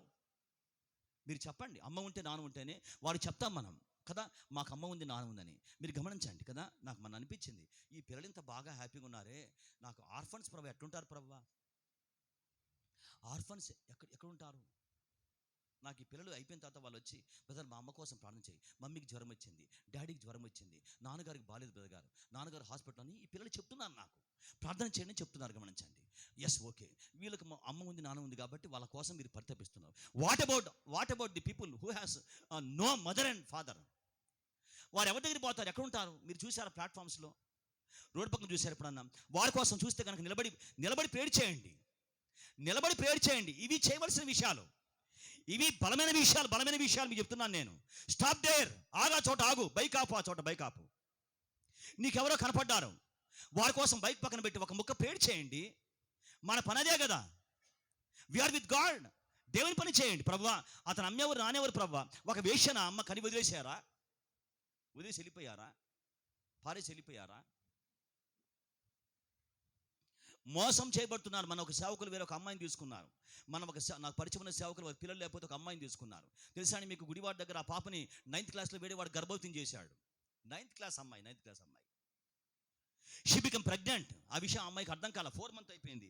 కడుపు కొంచెం స్వెల్లింగ్ ఉంది. మమ్మీ దగ్గర పోయింది. మమ్మీకి అర్థమైంది విషయం. మమ్మీకి అర్థమైంది. తీసుకొచ్చి హాస్టల్ నుంచి ఇంట్లో ఉంచారు. దాన్ని ఏమి చేయలేక ఆ గర్భాన్ని పెంచేశారు. గమనించండి. ఎవరైనా తీసుకుంటారని చెప్పేసి అడిగితే వేరే ఒక సేవకులకి సంతానం లేకపోతే వాళ్ళు తీసుకుని వెళ్ళిపోయారు. ప్రాక్టికల్గా ఉండండి. ఎక్కడో ఉండవద్దు, గాలి తేలాడవద్దు. అర్థం చేసుకోండి. నీ ప్రార్థన విషయాలు మారాలి, ప్రతి విషయాలు మారాలి. వేడి కోసం ప్రార్థించాలి. ఏ చోట మన అంతరంగం ఉంది, వేడి చేత మన అంతరంగాలు నింపబడి ఉన్నాయి. అలాంటి వారు ఎంతమంది దిక్కు లేక మొక్కు లేక బాధపడుతున్నవారు. ఇప్పుడు ఆ చిన్న బాబుకి అమ్మ ఉంది, నాన్న ఉంది, చక్కగా పెరుగుతాడు, బలమైన వాడిగా మార్చబడి వారు పెద్దవారైపోతారు. 6 రోజుల అమ్మాయిని తీసుకొచ్చి నాకు ఇచ్చారు. 6 days బేబీ నాకు ఇచ్చారు తీసుకొచ్చి. నేను బాలాజ్ గారికి ఇచ్చాను. 6 రోజుల పాప నాకు ఇచ్చారు తీసుకొచ్చి. బ్రదర్ గారు ఏమండి ఇలాగంటే తీసుకురండి. బాలరాజు గారు మీకు తెలుసు, వారికి ఇచ్చాను నేను. ఈ రోజు నా పాప వండర్ఫుల్ బైబిల్ టీచర్ అమ్మాయి, అద్భుతంగా సండే స్కూల్ లీడ్ చేసేది. అందరినీ 4 గంటలకు హాస్టల్ లేపిద్ది అమ్మాయి. వారికి ఇద్దరు పిల్లలు, వారికి 2 పాపలు. మరల ఈ అమ్మాయిని వాళ్ళ పాపగా వారు హ్యాండ్ ఓవర్ చేసుకున్నారు. భారం కాదా బ్రదర్ గారు అంటే? దేవుడే బ్రదర్ గారు. 16 మంది ఆడపిల్లలను పోషిస్తున్నాను నేను. నన్ను ఒకసారి పిలిచాడు, ఇంటికి పిలిచాడు తెల్లవారుజామున, ఏదో మాటల కోసమని. బ్రేక్ఫాస్ట్ చేశాం. బ్రేక్ఫాస్ట్ చేశాక నాకు ఒక మనీ ఇలాంటి ఒక కట్ట ఇచ్చాడు. ఇలా కట్ట చేతులు పెట్టాడు. కౌంట్ చేయండి అన్నాడు. దాంట్లో 25,000 రూపీస్ ఉన్నాయి, 25,000 రూపాయలు ఉన్నాయి. దేని బ్రదర్ గారు అంటే ఆయన చెప్తున్నాడు, ఈరోజు ఈ పాపకి ఫీజు కట్టాలి నేను. ఈ పాపకి ఆ స్కూల్లో కాలేజీలో ఫీజు కట్టాలి ఈ పాపకి. నిన్న వేరే వారు నాకు పరిచయం వారు బ్రదర్ గారు చెప్తే ఇలాగ ఆ పాప కోసం ఫీజు కోసం మనీ పంపించారు. స్టడీస్ ఆగిపోతాయి. అయ్యగారు నేను పరిచర్య లేక విజయవాడలో తిక్కబట్టి తిరిగాను. నేను పిచ్చివాళ్ళకి తిరిగాను. పరిచర్య లేక 6 సంవత్సరాలు సేవ లేక తిరిగాను నేను. సండే స్కూల్ వారు నాకు అప్పగించాడు దేవుడు. సండే స్కూల్ వారు నాకు అప్పగించాడు. Sunday school ministry powerful ministry. Teachers బాగా గుర్తుపెట్టుకోండి, బాగా భారంగా మీరు పనిచేస్తున్నారు. Very good. వారి మధ్య పనిచేశాను 6 సంవత్సరాలు. వెనక్కి వెళ్ళిపోదాం అనుకున్నాను. మా ఊరు అది ప్రాజెక్ట్ కట్టున్నారు కదా, పోలవరం ప్రాజెక్ట్ దగ్గర, ఆ పక్కన పల్లెటూరు మాది.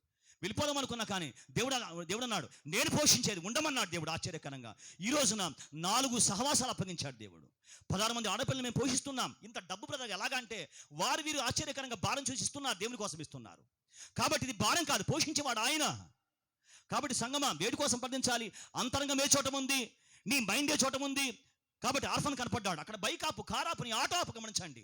వారి కోసం ఆటలో ఉండి ప్రభువా వారిని కాపాడు ప్రభువా, అమ్మలేదు ప్రభువా, నాన్నలేదు ప్రభువా, కాబట్టి వారికి సహాయం చే ప్రభువా అని అంతరంగాలు దేవుని ప్రేమ చేత నింపబడుతుండగా ప్రార్థన వారి కోసం చేయండి. God is watching everything. వ్యక్తిగతంగా దేవునితో మాట్లాడు. ప్రభువా ఈ పాపకు అమ్మలేదు ప్రభువా, డాడీ లేదు ప్రభువా, కాబట్టి అమ్మాయికి పెళ్లి చే ప్రభువా, సహాయం చే ప్రభువా. దేవుని ప్రేమ ఇది. పౌలు గారు మాట్లాడుతున్నాడు, క్రీస్తు ప్రేమ మమ్మల్ని బలవంతం చేయించింది. The force is the love of God. Force ఏంటి? Love of God. ఫోర్స్ ఏంటి? Love of God. దేవుని ప్రేమ ఫోర్స్ చేస్తుంది. అది కాదు, ఇది కాదు, అది కాదు, ఇది కాదు. దేవుడు ఉన్నాడు, సహాయం చేస్తాడు. కాబట్టి లోఫీచ్ ఏర్పాటు చేద్దాం. ఆయన ప్రేమ పచ్చడి ఇవ్వలేదా?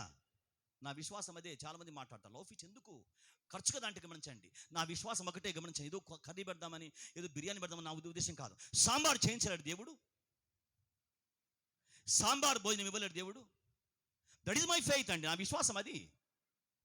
వాటి కోసం వీటి కోసం కాదు. కానీ మనం కలిసాం, మనం ప్రేరు పెట్టుకున్నాం. దేవుడు ఒక 10 కేజీలు రైస్ ఇవ్వలేడా? దేవుడు ఒక 10 కేజీలు రైస్ అందరూ కూడుకుంటే 10 కేజీలు అవుతాయి. God cannot give that. ఇవ్వలేడా? సాంబార్ భోజనం పెట్టలేడు దేవుడు. సాంబార్ అయితే పచ్చడి ఇవ్వలేడా? చట్నీ ఇవ్వలేడు దేవుడు. అది దానికోసం ముందుకెళ్తాను నేను. కారణం ఏంటి? ఫోర్స్. దేవుని లవ్, ప్రేమను అనుభవించాలి. ఆయన మన మధ్య ఉన్నాడు, సంచారం చేస్తున్నాడు, పని నేర్చుకుంటారు, మనం పరిచయం చేస్తాం, కలిసి మనం ఉన్నాం. వీఆర్ వన్ అనే భావన కలుగుతుంది. అందుకంటున్నాడు, పిల్లారా భోజనానికి మీ దగ్గర ఏముందా? పేతురు కమాన్, కలిసి మనం భోజనం చేద్దాం, కలిసి ఫెలోషిప్ ఎంజాయ్ చేద్దాం. ఏసై లేచి వారికి పంచాడు, ఆయనే పంచాడు వారి మధ్య. That is called fellowship. కాబట్టి ప్రియమైన బిడ్డలారా గమనించండి, దేవుని యొక్క వాక్యం తక్కువ చేయవద్దు, పక్కన పెట్టవద్దు. రెహబాం ప్రాబ్లం అది గమనించండి. దేవుని యొక్క వాక్యం విసర్జించాడు. అప్పుడు దేవుడు ఆశ్చర్యకరంగా షమ్యాను వాడుకున్నాడు. షమ్యాను వాడుకుంటే మీరు గమనించండి. ఒక వాక్యభంగా చదివించి నేను ముగించేస్తాను. వచ్చే వారం యొక్క వచన భాగాన్ని మనం ధ్యానం చేద్దాం. 2వ దినవృత్తాంతం గ్రంథం చూడండి. వాక్యం 12వ అధ్యాయం చూస్తారా? 12వ అధ్యాయంలో అక్కడ 6వ వచన భాగం చూడండి. భయపడుతున్న వారి మధ్యకి దేవుడు ఈ షమ్యాను తీసుకొచ్చి మాట్లాడుతున్నవాడు. 6వ వచనం. అప్పుడు ఇశ్రాయేలు అధిపతులను రాజును తమను తాము తగ్గించుకొని షమ్యా వచ్చి ఈ మాటలు చెప్పగానే, వారి పొరపాటు వారికి చెప్పగానే, వారు చేసిన మిస్టేక్ వారికి చెప్పగానే, వాట్ డిడ్ వారు ఏం చేశారంటే, అప్పుడు ఇశ్రాయేలు కూడా, అధిపతులు కూడా, అందరూ కూడా, రాజు కూడా తమను తాము తగ్గించుకున్నారు. తమను తాము తగ్గించుకొని యెహోవా న్యాయస్తుడని ఒప్పుకున్నారు. చూసారా, వారు తగ్గించుకొని యెహోవా న్యాయస్తుడు ఏమని ఒప్పుకున్నారు వాళ్ళు? యెహోవా న్యాయమైన వాడు, మా దేవుడు న్యాయమైన వాడు, దేవుడు న్యాయవంతుడే అని వారు బాగా ఒప్పుకున్నారు. దీన్ని దేవుడు చూచాడు. వారు తగ్గించుకోవడం దేవుడు చూచి, వారు ఒప్పుకున్న విషయాన్ని దేవుడు చూచాడు. కాబట్టి దేని బిడ్డారా, దేవుడు మనతో మాట్లాడుతుండగా మీరు గమనించండి, మనం బాగా ఒప్పించబడాలి. మనమందరం ఒక విషయాన్ని బాగా ఒప్పించబడాలి. దేవుడు న్యాయమైన వాడు, గాడ్ ఈస్ జస్ట్. అన్యాయం చేయుట అసంభవము. ఆయన దగ్గర నుంచి చెడు రాదు. ఆయనలో ఏ చెడు కూడా లేదు. ఆయన చీకటి ఎంత మాత్రం కూడా లేదు. ఆయనలో పాపం ఎంత మాత్రం కూడా లేదు. యెహోవా అన్యాయం చేయుట అసంభవం. కాబట్టి వాట్ ఎవర్ గాడ్ డిడ్, ఏమి చేసినా న్యాయమే. వారు ఏం ఒప్పుకున్నారు? యెహోవా న్యాయస్తుడు. కాబట్టి మనం కూడా బాగా ఒప్పుకోవాలి. బాగా ఒప్పుకోండి. దేవా నువ్వు న్యాయస్తుడివే, దేవా నువ్వు నీతిమంతుడివే, దేవా నీవు నీతి గలవాడు, న్యాయం గలవాడు, దేవా నీతి న్యాయం కనపరిచేవాడు అని బాగా అంతరంగాల్లో దేవుని ఆత్మచేత మనం బాగా ఒప్పించబడుతున్నాం. పరిశుద్ధ ఆత్మదేవుని చేత మీరు గమనించండి బిడ్డారా, మనం బాగా ఒప్పించబడుతుంటాం. వాట్ ఈస్ గాడ్, ఏమైనాడు అని ఆయన గురించి మనం ఒప్పించబడుతుంటాం. అదే పరిశుద్ధాత్మని పని. నువ్వు పరిశుద్ధాత్మను పొందుకున్నావంటే మీరేం చెప్పాలి? పొందుకున్నారా బాబు, అందుకే దేవుళ్ళలోకి వచ్చాను నేను. పొందుకోవడం అంటే ఏంటి? లీడింగ్ ఆఫ్ గాడ్ అంటారు. పొందుకోవడం అంటే ఏంటి? Leading of God. దేవుని చేత నడిపించబడుతుంటాం. నువ్వు బాగా ఒప్పించబడుతున్నా. ఈ సంగతిలో నేను నమ్ముకోలేకపోతున్నాను, ఈ విషయంలో బలహీనంగా ఉన్నాను, ఈ సంగతిలో నేను బాగా ఒప్పించబడుతున్నాను. అది దేవుని ఆత్మ కార్యం, అది నీ కార్యం కాదు. అది అందుకే వారికి మీరు గమనించారా, యెహోవా న్యాయస్తుడు, దేవా మా పక్షమున నువ్వు న్యాయస్తుడివే, దేవా మా రాజ్యములో, మా విషయాల్లో ఈ యొక్క శీర్షకు వచ్చినా కానీ, యుద్ధం వచ్చినా కానీ, ఆటంకాలు వచ్చినా కానీ, దేవా నువ్వు న్యాయస్తుడివే మా జీవితంలో ఉన్న ప్రభా అని దేవుని యొక్క న్యాయాన్ని ఒప్పుకుంటున్నారు. దేవుని యొక్క న్యాయాన్ని బాగా ఒప్పుకోండి. God is right in you, God is not wrong in you. ఆయన తప్పుగా లేడు, ఆయన తప్పు చేయడు, పొరపాటు చేయడు, ఆయన పశ్చాత్తాపడ్డు. నిన్న ఫాస్టింగ్ బిల్ ఒక మాట ధ్యానం చేసుకున్నాం. సౌలుతో సమూయేలు మాట్లాడతాడు. సౌలు నువ్వు దేవుని మాట వినాలి, నువ్వు రాజువే కానీ దేవుని మాట వినాలి. ఎందుకోసం అంటే ఇశ్రాయేలుకు ఆధారమైన వాడు యెహోవా, ఆయన అబద్ధమాడు, ఆయన పశ్చాత్తాపడ్డు. 3 గుణములు చెప్తాడు. ఆధారమైన వాడు యెహోవా, ఆయన అబద్ధమాడు, ఆయన పశ్చాత్తాపడ్డు. సమూయేలు నేర్చుకున్న విషయాలు అవి. సమూయేలుకి చిన్నప్పుడు దేవుని యొక్క వాక్యం ఉంది మందిరంలో. ఆయన పలుకుతున్న మాట, ఆయన అబద్ధమాడు, ఆయన అబద్ధం చెప్పాడు. కాబట్టి దేవుని యొక్క వాక్యం అంతా సత్యమే. నీ వాక్యమే సత్యము, నీ వాక్య సారాంశము సత్యము. ఆయన ఒక్కడే నిజమైన వాడు, అంతా అబద్ధమని తేలిపోతుంది. అందుకే ఈ మాట మీరు గమనించారా? ఆయన అబద్ధమాడు. ఆయన పశ్చాత్తాపడు ఏంటి? ఆయన తప్పు చేసి పశ్చాత్తాపడ్డు. ఆయన పశ్చాత్తాపడు ఏంటి? ఆయన తప్పు చేయడు, పొరపాటు చేయడు. ఆయన న్యాయస్తుడు. వారు ఒప్పుకున్నారు ఆ విషయాన్ని. దాన్ని దేవుడు చూచాడు. ఆయన వారు బాగా తగ్గించుకున్నారు, తాము బాగా తగ్గించుకున్నారు. దేని బిడ్డారా, మీకు బాగా తగ్గింపు ఉంది. గమనించండి, గర్వము దేవునికి అసహ్యమైంది. గర్వముకి పడదు. గర్వం దగ్గర దేవుడు ఉండడు. సైతాను గర్విష్టి, సాతాను గర్విష్టి కాబట్టి వాడు పడిపోయినవాడు. గర్విష్ఠులు ఇప్పుడు కాకపోయినా రేపైనా పడిపోతారు. నాశనానికి ముందు గర్వం నడుస్తుంది. గర్వం బాగా నడుస్తుందంటే వారు రేపు ఏదో ఒక రోజున ఏదో ఒక ఇయర్లో కుప్పగూలి నాశనం అయిపోతారు వాళ్ళు. కాబట్టి అక్కడ వారు ఏం చేశారు? రాజు ఏం చేశాడు? తమను తాము బాగా తగ్గించుకున్నాడు. దేవుని దగ్గర బాగా తగ్గించుకోండి. దేవుని దగ్గర తక్కువగా మాట్లాడండి. దేవుని దగ్గర ఎక్కువ మాట్లాడవద్దు. దేవుని దగ్గర తక్కువగా మాట్లాడు. దేవుని బాగా గౌరవించి ఆయన మాట్లాడిని. మనం తగ్గవలసి ఉంది, ఆయన హెచ్చవలసి ఉంది. యోహాను మాట్లాడతాడు, బాప్తిస్మం యోహాను. ఆయన హెచ్చవలసి ఉంది, మనం తగ్గవలసి ఉంది. యోహాను అంటాడు, ఆయన మండే దీపమే, ఆయన హెచ్చవలసి ఉంది, నేను తగ్గవలసి ఉంది. కాబట్టి ఆయన బాగా హెచ్చించండి, బాగా తగ్గించుకోండి. దేవుని కోసం తగ్గించుకో. For God you are humbling yourself. దేవుని కోసం తగ్గించుకుంటున్నా. బాధపడవద్దు. బాధ వచ్చినా దాన్ని దిగమిందేసి నువ్వు తగ్గించుకున్నావు, మౌనంగా ఉన్నావు. బాధ కలుగుతుంది కదా, బాధ వస్తుంది, కానీ మౌనంగా ఉండి దేవునికి అప్పగించుకో. బాధ ఉంది, దుఃఖం ఉంది, నేను మాట్లాడాలి కానీ మాట్లాడలేకపోతున్నా, నాకు మాట్లాడే అవకాశాన్ని ఇవ్వాలా, నీకు బాధ ఉంది కానీ దేవుని కోసం దాన్ని మింగేసాయి, స్వాలో దట్. ఇలాంటివి ఉంటాయి. తగ్గించుకున్నామే, పోరాడగలమే అని బాధ మనకు వచ్చింది. కానీ తగ్గించుకోవడం దేవుని చిత్తం. తగ్గించుకున్నావు, దేవునికి అప్పగించేసుకో. దేవుడే ఆశ్చర్యకరంగా ఆ గాయం కట్టేస్తాడు. ఆయన ఆ బలం ఇస్తాడు. యేసయ్య బాగా తగ్గించుకున్నవాడు. యేసు ప్రభువారు ఆయన శిలువ మరణం పొందినంతగా ఆయన మరణించే వరకు తగ్గించుకున్నాడు.